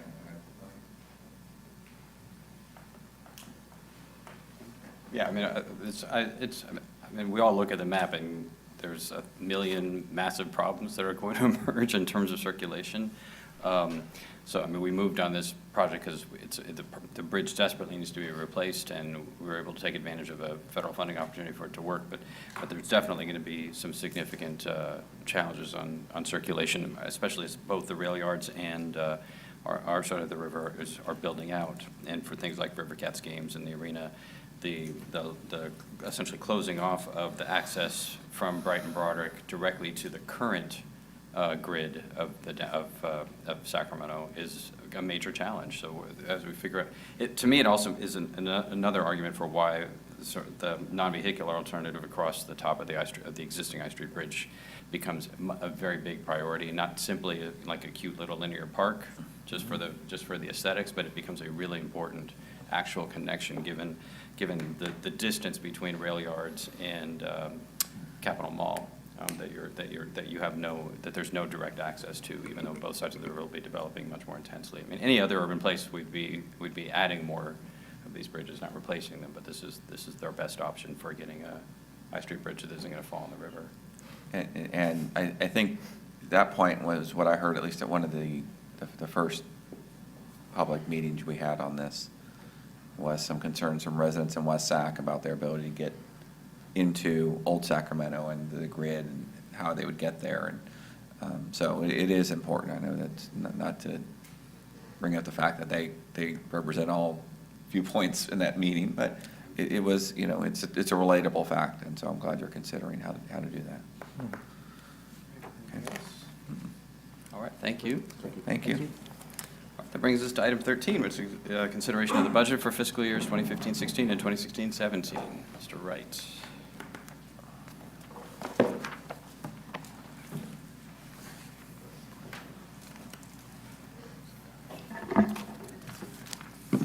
Good evening, Mayor and Council. Just waiting for the PowerPoint to get up, but while it is, we're here tonight to recommend a 2-year biennial operating budget to the council. As the council knows, we're here on May 20th to do a workshop, and in that workshop, we went through the various adjustments to the budget that staff was proposing, the personnel adjustments, and the supplemental requests. Since that time, as council's aware, and sometimes members of the public aren't, a budget is sort of a living, moving document. It doesn't ever stand still completely. So even just in the last 2 weeks, we got our second property tax distribution from the county. And the property tax comes in usually about 50% in January, 45% in June, and then 5% in August. So we did a recalculation of our property tax, and it looks like it's going to come in about $104,000 over our projections. So that's another positive step for the property. Sales tax looks like it's no change. That obviously comes in month by month, but we're not predicting any change. Again, the reduction is because of the loss of HD Supply and the anticipated or loss of Macy's.com. I will say that since that time, though, we've gotten from the Board of Equalization some state numbers, and the state numbers are projecting actually higher than staff has put in the budget, but we are not recommending any change at this time. We think that the 3.9% projections for sales tax increases is a reasonable and the right increase to make at this time. Also, other taxes came in at about 95% above what we projected just 2 weeks ago, so again, another positive sign. No change from May 20th on the expenditures. Staff continues to believe that we're going to come in at 98% of the budgeted expenditures. I mentioned to council earlier tonight that we have a PERS workshop tomorrow, so I will report back when we get more information, but PERS is still looking at some adjustments that could cause increases in our PERS rates over and above the increases we're already projecting for the next 5 years, so we'll keep an eye on that. As council knows, we come back quarterly with budget updates, and staff looks at the budget on a monthly basis. We have the changes in fees that we went over. I know council and staff in their respective arenas are still working on the animal control and the transportation increases. So they're in the budget as increases, but we're still hoping maybe we can get some changes.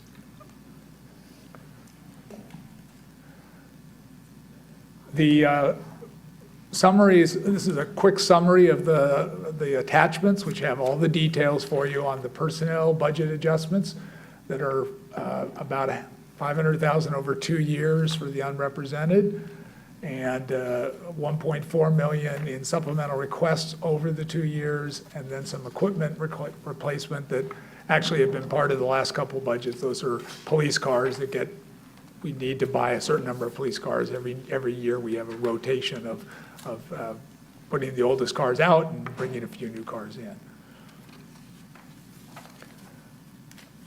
At the workshop, the mayor asked me a question when I was proposing the $504,000 of money that we thought we were going to have to use going into being used for for strategic plan initiatives or other infrastructure projects that are not currently budgeted. And I want to correct myself. We actually had budgeted about $205,000 in one-time money in 13-14. That's all we needed in the last 2-year budget to have a balanced budget. We were balanced in year 2 based upon using that $205,000. We didn't have to use the $205,000 in 13-14 because things were starting to get better. We still obviously had all the employee concessions and other cost-saving measures, but we didn't use that 205, and because we didn't use that 205, the $504,000 that is actually additional revenue that will be carryover money. So staff's recommendation that money be identified for strategic plan initiatives and for infrastructure projects that are not budgeted actually is using real revenues, not one-time revenues. So I wanted to just correct myself on that. You can see at the bottom of this slide, well, actually, let me focus on the top for a second. So one of the things that staff is trying to do on a regular basis is to try to continue to make things more transparent and more straightforward and simpler to understand. So in prior budgets, we would oftentimes make estimates of what we thought things would cost that we hadn't finalized, and we would put them in with a number, and then we would balance the budget accordingly. What we're proposing to council tonight different is to establish 2 funds. One is Fund 105, which is a budget stabilization fund, and it's where we would put any excess revenues that we believe we are going to have in the course of 2 years that it has not yet been committed by the council, and it would be available for memorandums of understanding with employees, and it would be available for a strategic plan initiative if it were to come up. It would be available for a project that that something costs a little more than we anticipated in the budget, and we would come back to council, obviously, to get approval before we would spend that money. So that's where we would put that 504,000, for example. It would go into Fund 105, and it would be available for strategic initiatives if something came up, matching funds.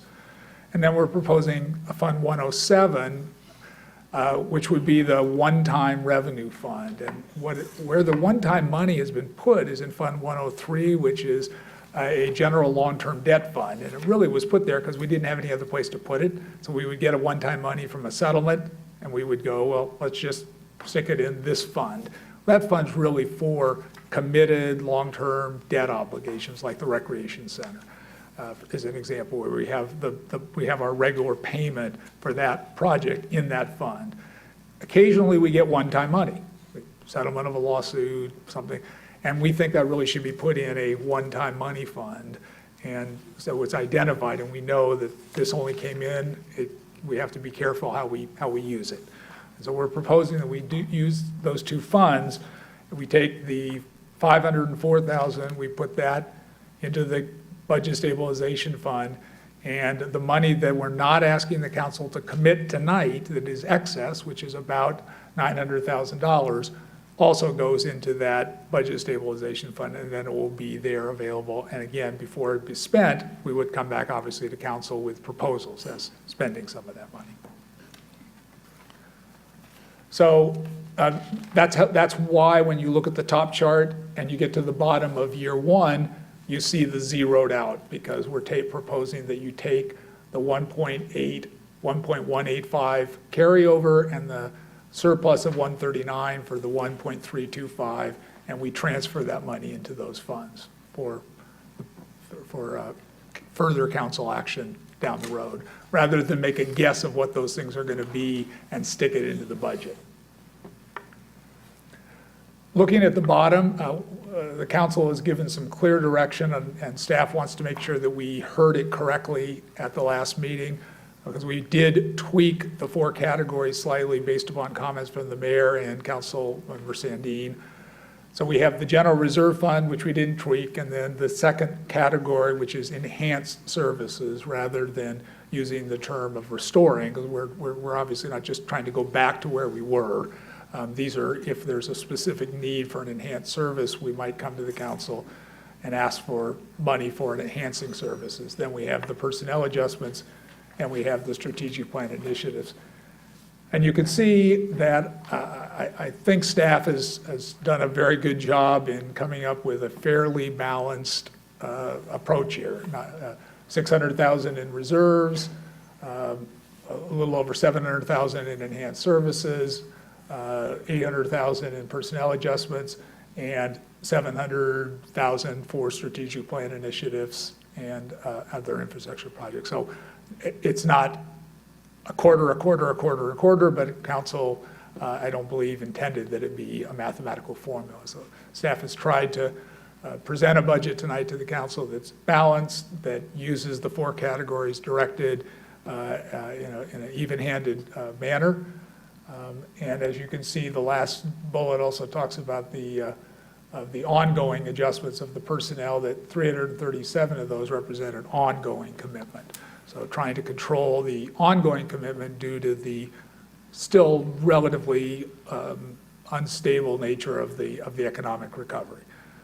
Phil? Yes. Just a Absolutely. technical question on this, Yes. on that bottom chart. Yep. So these are these are just the individual amounts in each of those years. So if for strategic plan initiatives and infrastructure investments, if we made $600,000 of expenditures in those areas in 15-16, would 500,000 of them need to be one-time spending because we only have 100,000 in 2016-17, or are these cumulative?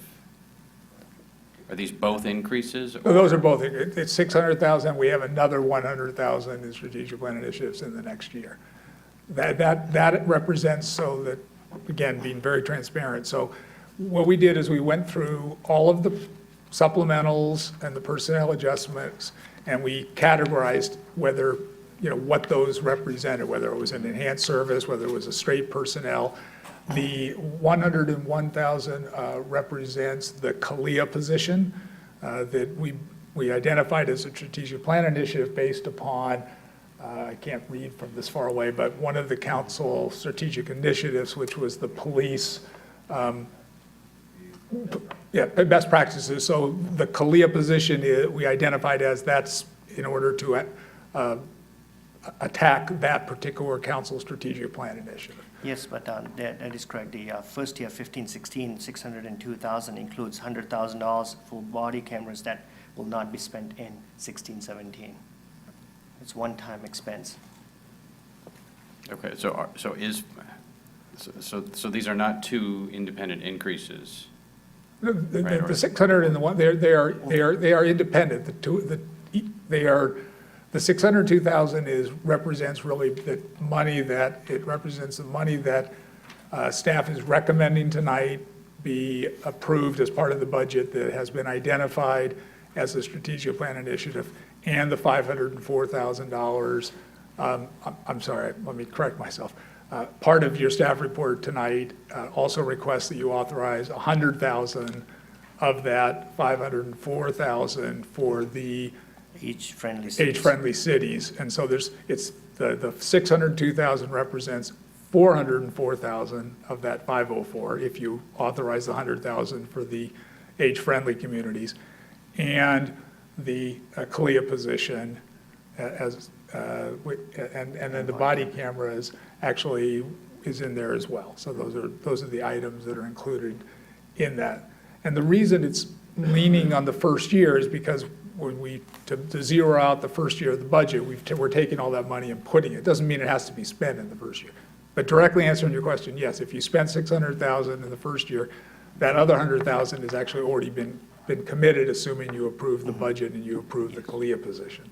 So then we would be looking at the one-time money, potentially, which we will have, we have about $1 million in one-time money. But, so it sounds to me like of the 600,000, 500,000 is one time, right? That we would have, we're allocating 600,000 to this in 2015-16, and not an additional $100,000 in 2016-17, but just one of that 600,000. Now there's only 100,000 allocated in that category the following year. And the other 500,000 was a one-time expenditure on age-friendly, a one-time expenditure on body cameras, and a one-time expenditure on something else you said. Body cameras, CALIA, and the age-friendly are the expenditures. There was one more, but so this just it brings back the issue that we raised at the last one, which was are we applying not the one-third, but are we applying this budget formula differently so that most of the strategic plan investments or strategic investments are one time, whereas the other investments are all permanent? Because that essentially then the actual aggregate investment over time is quite radically different from one-third. If we're spending, so for example, I find in enhanced services we spend $350,000 and then $370,000, so we're spending $350,000 every single year. Correct. But on the strategic initiative, we're spending $600,000 in year one and $100,000 in year two. Who knows in year three, because there's no ongoing. It won't be very long before the difference between them is enormous. Right. So that was the issue I was trying to get at last time, as to whether or not we're essentially treating the strategic portion of that budget increment policy as being one time, and it looks like we mostly are. So I guess let me make sure I'm understanding your question. If you're asking me, is the money being spent on one-time expenditures, the 600,000 and the 100,000, or are you asking me, is that money that comes from the one-time money fund, or is it money that's going to continue to come in 17, 18, 18, 19, and 19, 20? I guess I would answer those differently. I think, yes, the items that we have identified, the body camera, the CALIA position is ongoing. The body camera is a one-time, the age-friendly would be a one-time.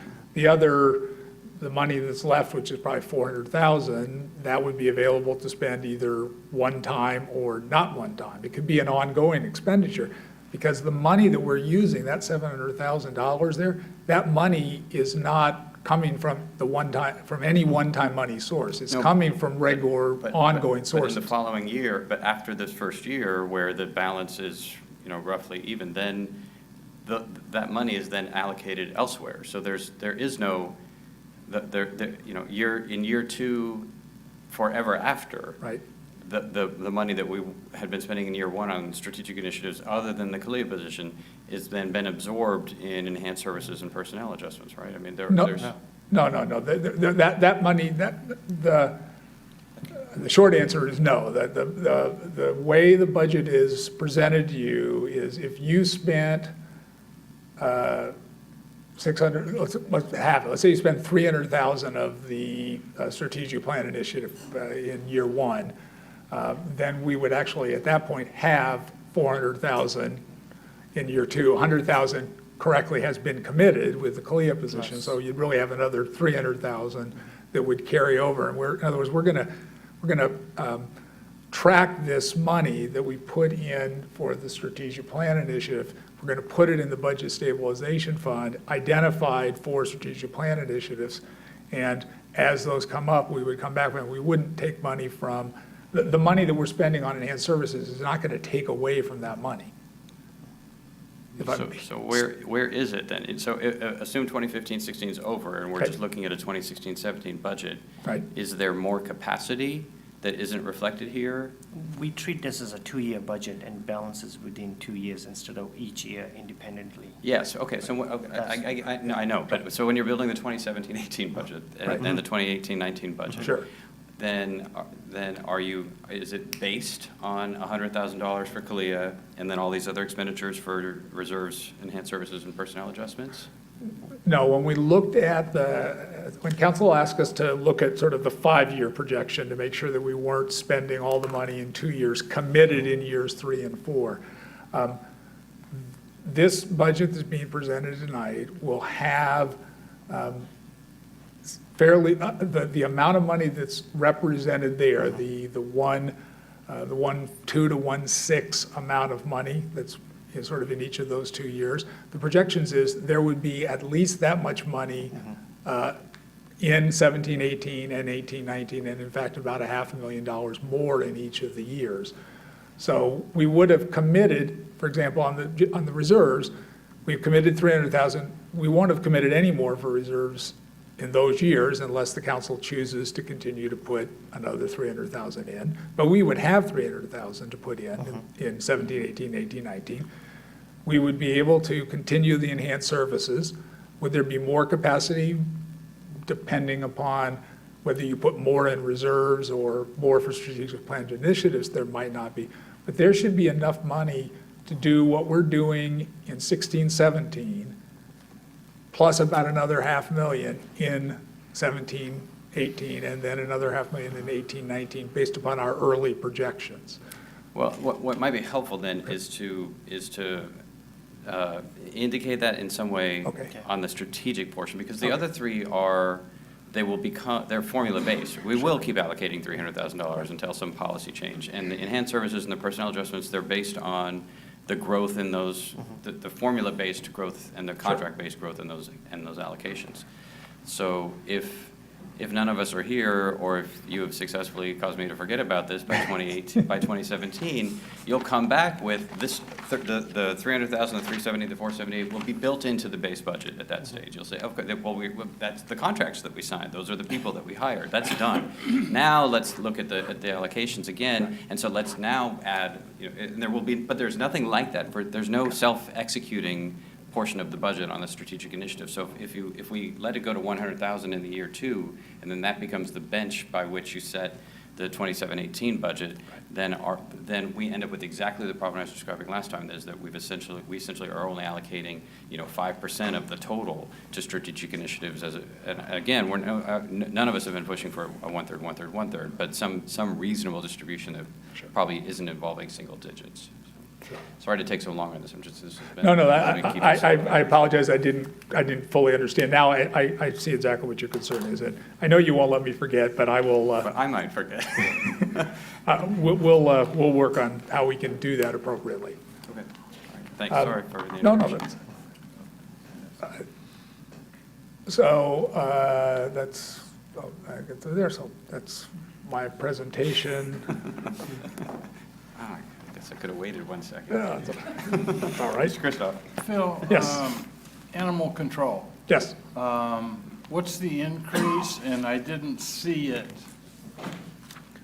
here. So we anticipated an increase to 83, don't hold me to the exact number, about 80,000, and it went up an additional 57. So I think it went to 133, it was, if I'm not mistaken on the exact number. So we had an increase built in, but it is in the budget. I know, based upon comments of Councilmember Ledesma and others and our city manager, that we're definitely having conversations with the county about that, as well as the transit district about their increases. But it is in the budget. At this point, we have to put it in. Okay.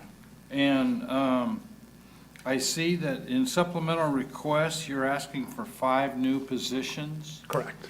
and 3 of those would have been in community development? Correct. 3 of those, Police but no, sorry, the positions are 2 police officers and one and a CALIA position. The community development positions were already approved by the council back in April when we brought the item of reorganizing Right, how we're right, right. running community development. And so, but that's 2 more positions.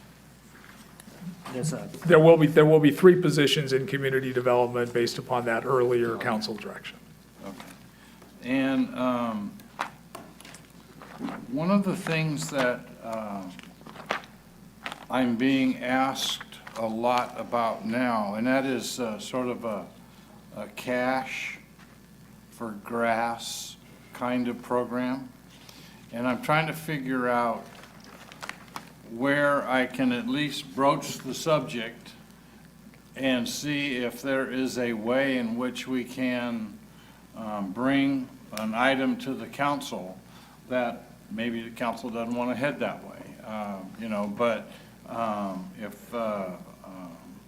and I don't know what the proper amount would be. Some communities I know are doing 50 cents a square foot, others are doing $1 a square foot, and so I'm really not sure. And I don't know how many people would jump at the chance to do this during the drought seasons, but I don't think there are so many it would break the bank. But at the same time, I'd like to, I didn't quite know where to ask for that kind of an expenditure to go to. I didn't know if it was in our next agenda item with all of the capital improvements, or I thought it still should be here.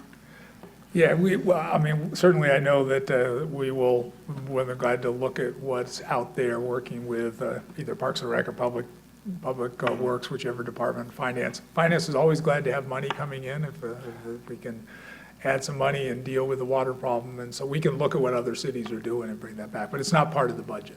Right, I knew that, but I'd like to have, something brought to the council because it's sort of a hot topic issue now. So. Okay. And one of the other things is our unfunded liabilities. Yeah. As I went through the budget, does each department contribute a certain amount to cover all of those, or to put a dent in each one of those unfunded liabilities? Correct. The unfunded liabilities, both retiree health, the retirement costs, those all are spread out based upon the number of employees in each of the departments. And so we are probably one of the progressive cities as far as unfunded liabilities for retiree health and benefit package for retirees or whatever it may be. So we are we're solid in how we are attacking that issue? Yes. The council has done a great job in directing staff to deal with the issue, and we have dealt with it by having caps on all of our retiree health, which slows the increases. We joined the CalPERS OPEB program to put money away. The first year we were allowed to. We fully funded the ARC. We fully fund the ARC, which is the annual required contribution. So it's a 30-year plan. The unfunded liability goes up, but the amount of money we're putting in has been going up faster, so our unfunded liability continues to go down. So we're doing a very good job in managing our unfunded liabilities. Okay. The PERS ones are a little out of our control. We're just ending up paying a lot more in cost to PERS in order for them to try to get those unfunded liabilities under control. Are PERS costs going to come down? Well, PERS costs are going up for the next 6 years. We know that. We've already been told by PERS that they're going up for 6 years. The hope is that with the PEPRA rules, as more employees retire and employees come in at the lower benefit structure, that they will flatten out and eventually come down. But maybe not in my career. Yeah, or mine. All right, thank you. It's just, with retiree health and with PERS and all of that, it's just an issue that we read about all the time in the paper. And I just want to make sure that the city of West Sacramento is doing the best that we can in order to keep all of that afloat. I'm comfortable that our retiree health program is as solid as any in the region. That we have been the most responsible city, and everything we've done to make sure it's under control. So I feel very good about it. Thank you. Mr. Johansson. Yeah, thank you, Mr. Mayor. Yeah, I'm supportive of this budget. Thanks a lot, Phil, for putting this together. 6 or 7 years ago, maybe 8 years ago, we were looking at going in trenches at that point, and the conversation at that time was really to right-size the organization. So, and I think what this budget does is it recognizes that we probably have got a right-sized organization now. It's probably still fairly lean, but there are still significant risks out there that would turn this around quickly. And, we can manage PERS, I think, to a certain extent, but there's, anything can happen. We don't know where this drought is going. And so I think it recognizes, I think priorities that we have. And, I think the public safety is one of our main priorities, maintaining health and welfare in the city. And it recognizes that in some of the supplemental requests. Frankly, we've talked about this before. There's really not a whole lot of complaints in the community about at least reduced services.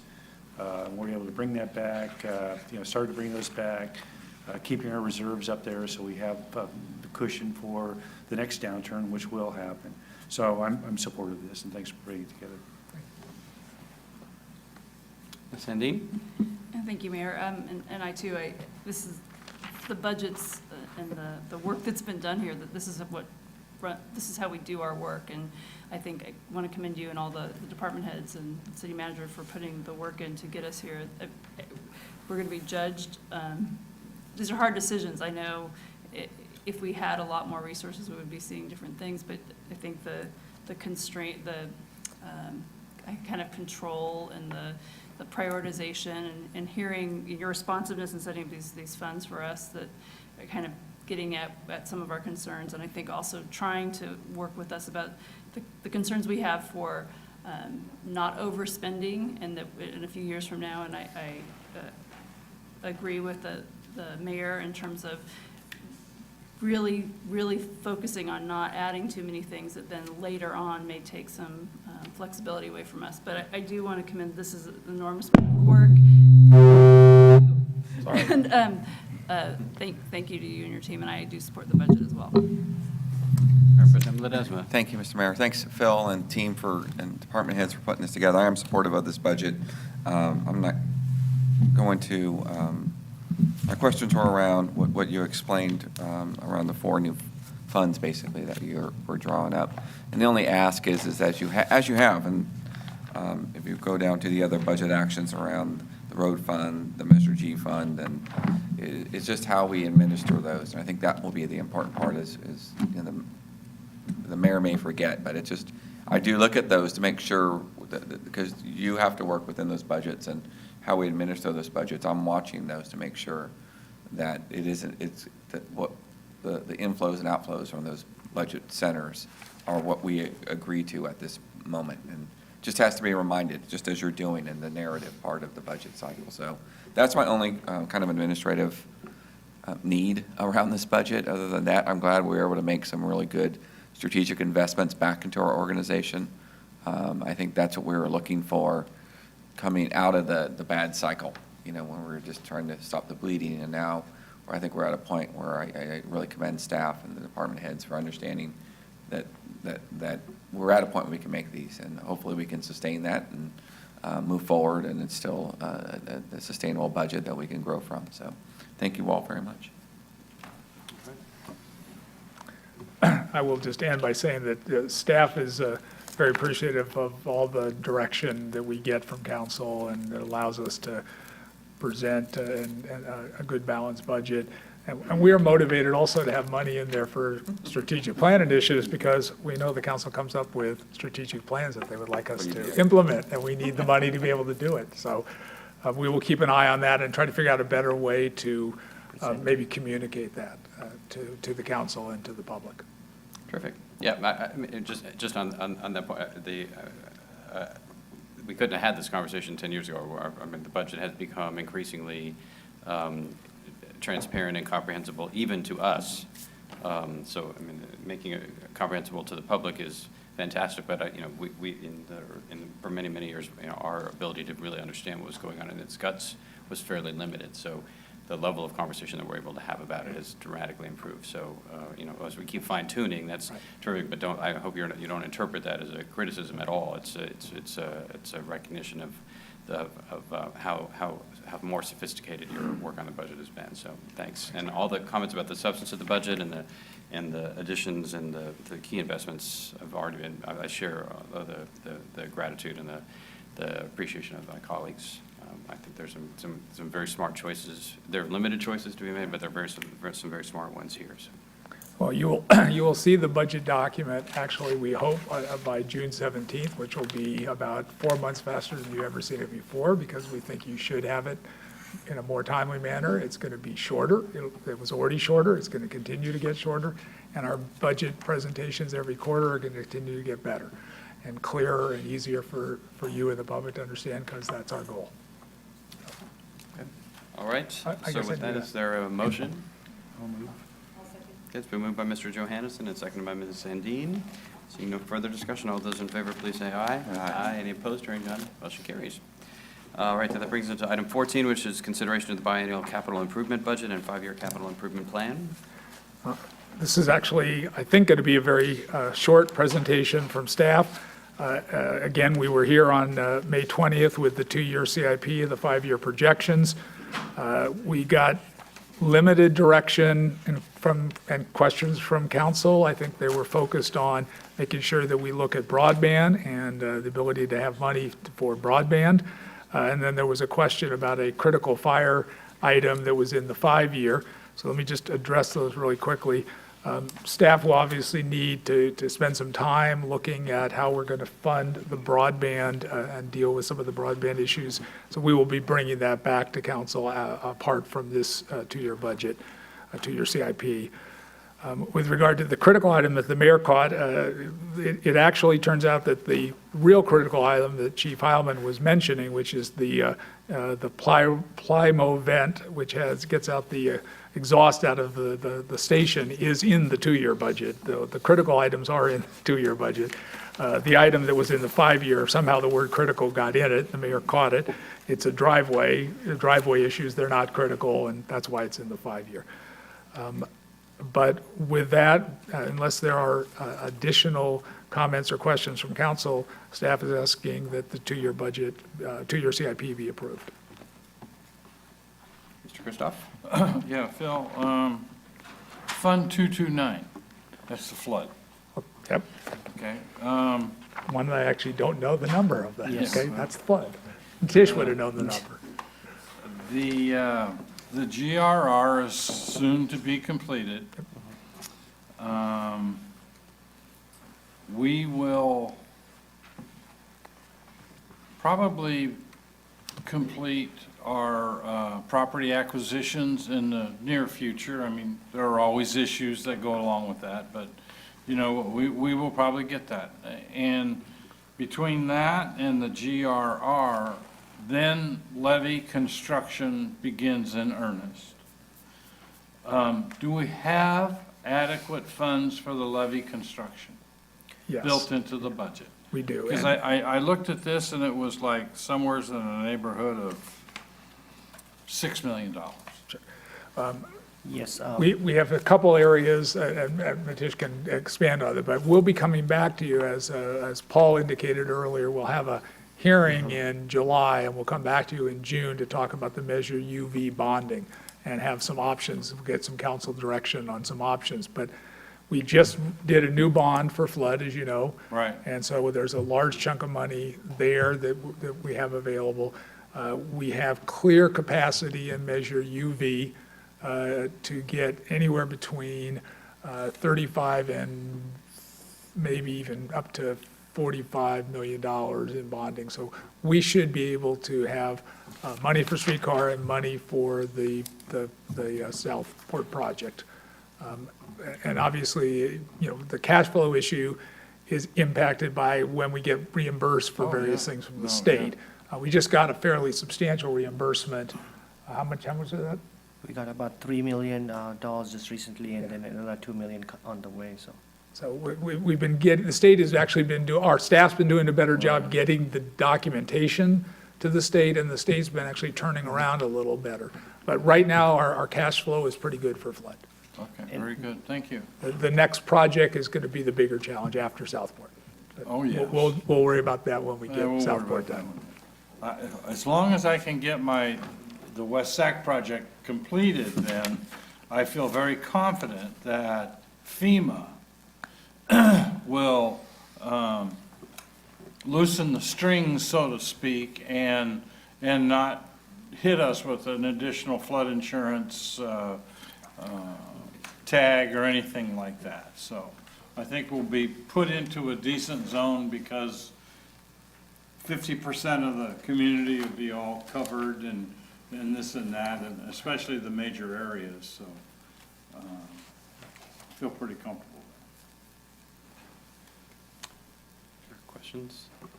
So let me ask, on streetcar, because we Yes. have significant investments, both of our own and leverage from the federal government and potentially the state government this week. Is there, I didn't see, is there a streetcar allocation outside of Measure V in our capital budget, or is Measure V the whole? This is just our portion at the moment. Yes, but that's entirely contained within Measure V? Yes. So, so go with me for this second on this one. If we were to add the deadline for SACOG's regional local program pre-application phase is this Friday. If we were to add a line in this budget that would provide the authorization, given the events of this week, that what could happen between now and Friday is a wide range of an almost infinite set of options. But at the moment, for an application to be submitted, somebody has to have the authority to submit it. It needs to be in somebody's capital plan. If we were to add an item here to that budget that would not be Measure V funds, but that would be from the regional pot of funds that we could potentially apply for, or at least get in the pre-application pot as a placeholder. We have refrained from applying for the regional funding pots for the streetcar project because we had a financing plan that was all wrapped up with a bow. But you know, there have been since last night some preliminary conversations with SACOG about, you know, would we be eligible and under this time frame, and the initial answer is yes. that doesn't mean we get the money, but it's a theoretical possibility. It makes more sense for Sacramento to do it. Sacramento doesn't have a council meeting between last night and Friday. So even if we got a placeholder in, they could potentially be transferred later, or it could be a joint application. There are a range of potential options, but I would at least be interested in giving the city manager the authority, and both directly and through an item in the capital budget to be able to proceed if on Friday at 4:59 p.m. that appeared like that was a reasonable thing to at least get in the queue for, and not miss it simply because we didn't have we hadn't included it in our capital budget. So. Are you stressing that on the Measure B fund that's already allocated, already for? No, because it wouldn't relate to Measure Yes. V at all. It would be. It'll be grant from other sources or something. It's just a funding source identified. We'll add to the budget later on, depending on what happens. I don't think there's any problem with us doing that. If council approves the CIP with that as an amendment, there's no reason we can't do that, Well, that I know of. Would there be any cost as far as the city of West Sacramento is concerned? I was going to tease Aaron and say the cost of him staying up really late a couple nights working on some, no, I don't know enough about that grant. I don't know if there's anybody here. Aaron, can you speak to that? Thank you. I try not to speak when I don't really know. You would need to identify the requisite match for the grant, which we could do from Measure V. So it wouldn't add any cost to the project per se, but it would, as long as we can get the match reimbursed from, say, City of Sacramento or another source. So, but we'd be pledging money that we're already pledging already through Measure V towards the match. Right, so Friday's a pre-application deadline only. I'm not proposing that we actually allocate any funding or of our own, but simply that we're able to get the thing in the queue for that process, because this won't come up again for another year. And I know Sacramento is interested, but they don't have a council meeting and they don't. So we'd simply be adding a regional local fund source Yes. with no dollar amount.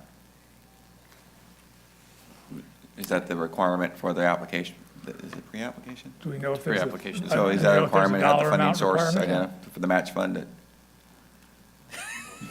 Yeah, we're Well, if you could give us the authority, we could make sure that under that line that it would meet the SACOG requirements.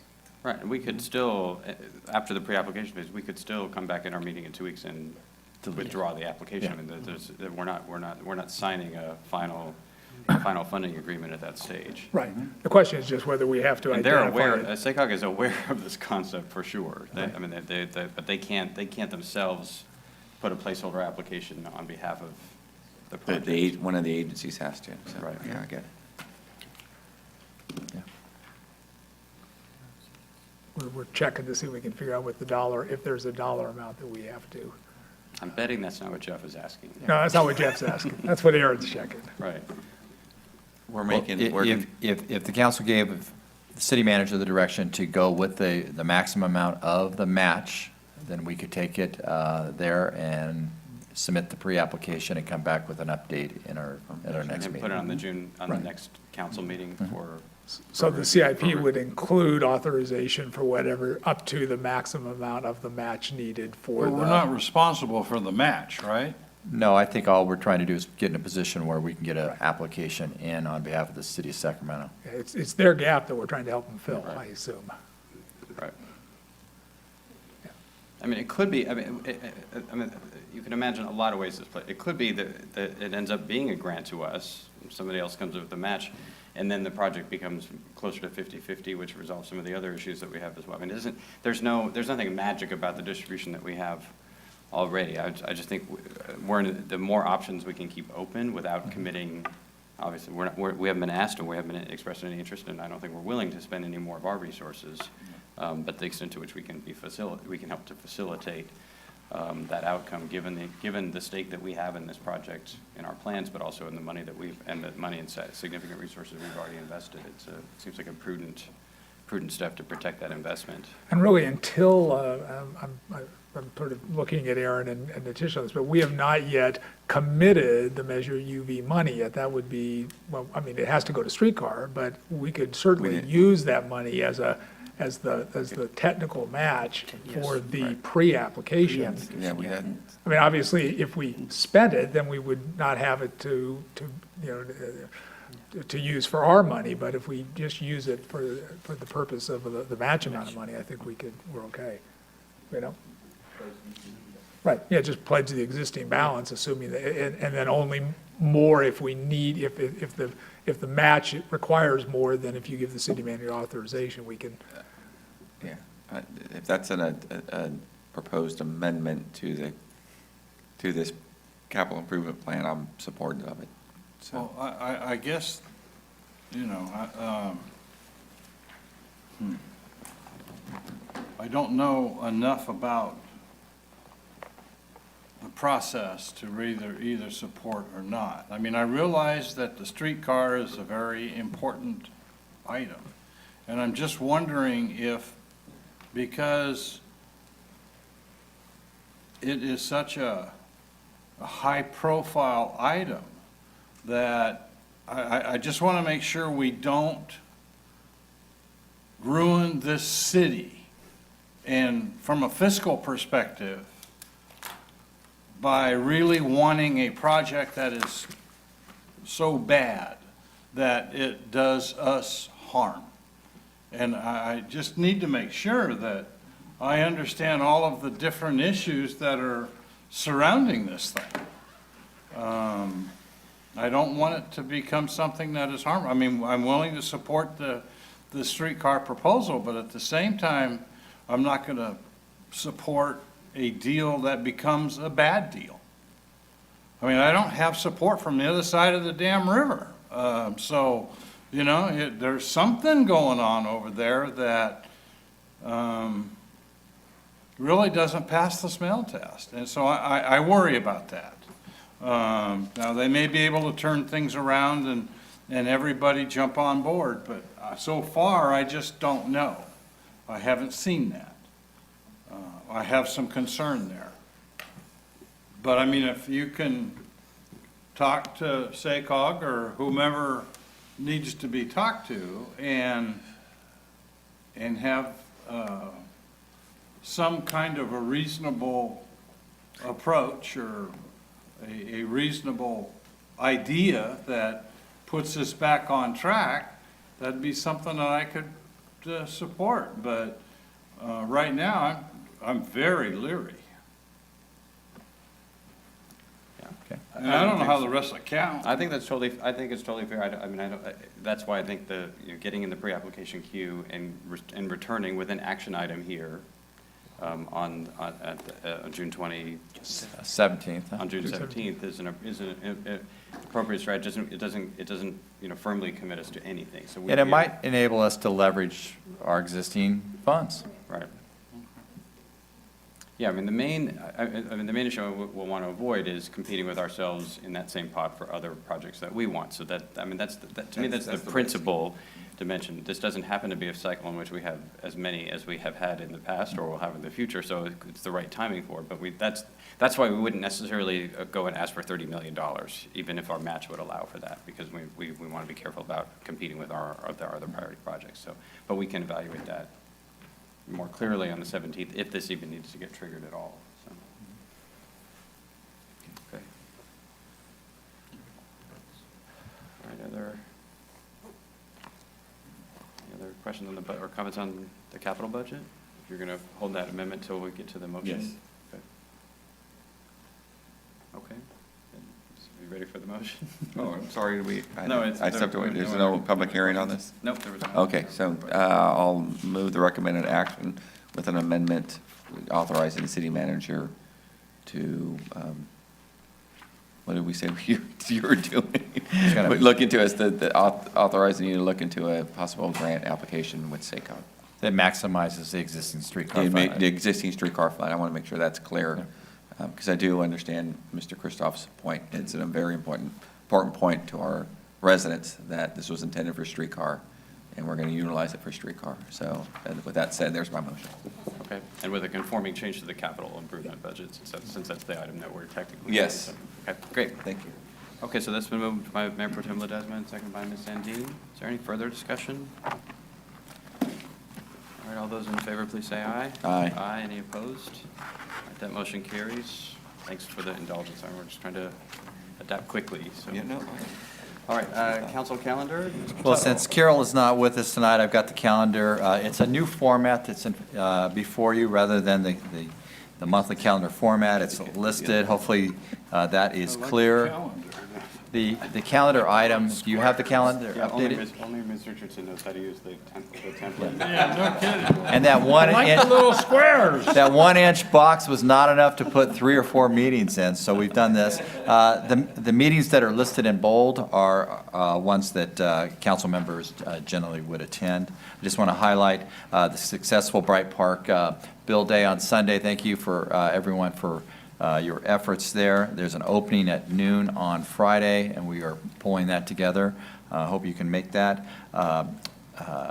Councilmember Christoph mentioned Bright Park. That is the subject of the city's school 2x2 meeting at 5:30 next Monday. Also want to mention that the June 11th Oversight Board meeting has been canceled, and that meeting will take place on July 9th. All right, any questions on the calendar? And how about the format? Is that any better? No? Okay, I'll get Carol to go back to the old format. I like the squares. Looks like a calendar. It did. We need a big calendar then. Yeah, it looks like a calendar. All right, city manager report. On the report, I just want to mention, there's a memo before you on water conservation and the update. For the month of May, citywide, there was a reduction of 38%. This far exceeds the 28% state mandated reduction. Kudos to the city, really led by the Parks Department, to reduce water use in the month of May by 70%. So our effort is to really lead by example. Our goal is 50%. Primarily the Parks Department was able to get it up to 70.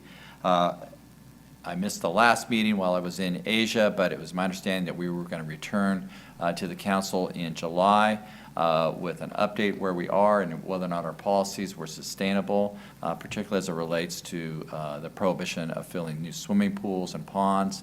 The cash for grass issue was also raised tonight. We will come back at the July 15th meeting with an update and recommendations on how to proceed, as well as an update on where we are in terms of water use. And then we did have a... Just on that, just a quick note. You know, when we had the meeting while you were gone, there were really two issues that were brought forward at least in our hearing. One was on pools. The other was on the 1 day a week watering restrictions.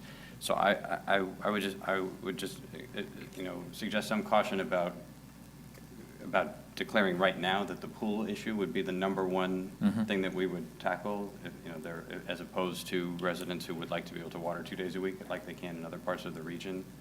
So, I mean, everything should be on the table. Okay. Very good. And as you're looking at cash for grass, I hope you'll look at, we will, without diving too much into it, spend time looking at the range of alternatives. The cash for gas programs, the research that's been done on their effectiveness it's fairly limited in terms of and it also one alternative is rebates for any water user who reduces by more than a certain percentage. So you're being non-denominational with respect to the way that they do it, and so that folks who live in Margaret McDowell Manor can get the same access if they're making similar sacrifices but in a different way. And saving water, that they are also being able to do that. So it's not only available to people who own large swaths of lawn that they have not yet replaced at this stage. So I'm not looking to take Mr. Christoph's request into a 25-page study, but just to look at some range and the impacts. Very good. Okay, thanks. Also, I just wanted to briefly say that Diane Richards and I did go to Korea and Japan. We met with over 40 food-related companies, very, very successful. We also met with Nippon Shokin and Shimei, who are already here, talking about their plans, particularly for expansion. Tomorrow at 4 o'clock, the mayor is going to meet with the mayor of a city in Korea that has a food hub effort. That takes place at 4 here at City Hall. And then finally, I just wanted to say to Phil Wright and the budget team, all of our department heads really worked well together on the budget. We have new department heads, and I think the whole education about the budget impacts on different departments on individual requests was very, very productive. And I think I speak for all the department heads who are still here, that it was a great process, and the budget that you saw before you was transparent because it had to be transparent to convince all our department heads to go along with it. Great. All right. I mean, I know it's, well, for us it's late, it's not in Davis, but just, I mean, just to emphasize, the water conservation targets that the city has been hitting, the city government operations and parks and everything else have really been astounding. I mean, 70% is a very, very, I mean, we'd love you to get to 110%, but 70% is really, really strong.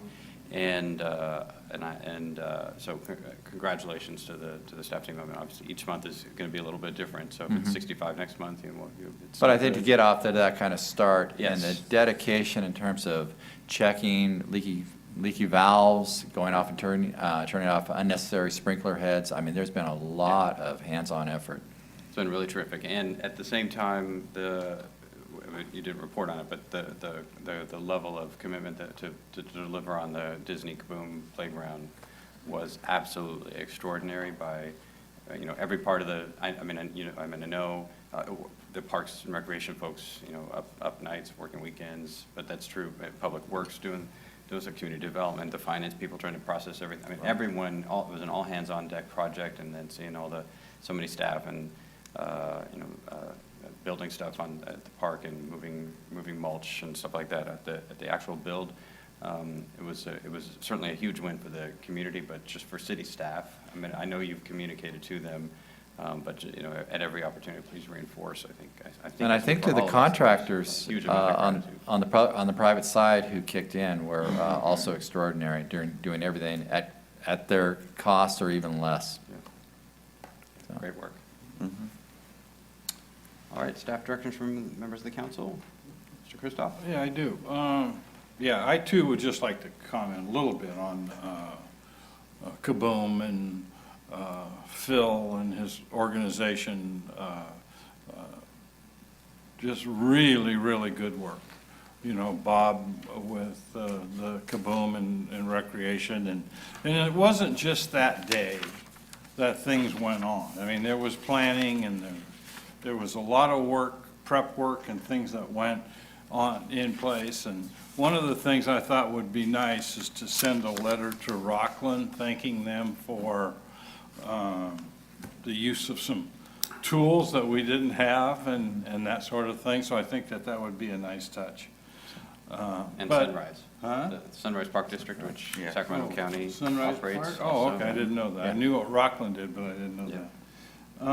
One of the issues going on out there, and that is behind the dollar store on Evergreen and Harbor. We have some real homeless issues going on over there, and we have some property owners that are really not too happy. And so I'd like to have our homeless coordinator, whatever he is, I'd like to have him get over there and see if he can get things straightened out. It is a mess. It's like we took it from the river and we put it back there, and that's not going to work. I don't know what to do, but it's not. I told the people that I talked to yesterday and the day before that I would at least bring this up. So I'd like to see if we can get something done. Yeah. All right, any other staff direction? We have no future agenda item requests, so is there a motion to adjourn? So moved. Moved by Mayor Pro Tem Ledesma, second by Mr. Johannesson. All those in favor, please say aye. Aye. Any opposed? Hearing none, motion carries. Meeting is adjourned.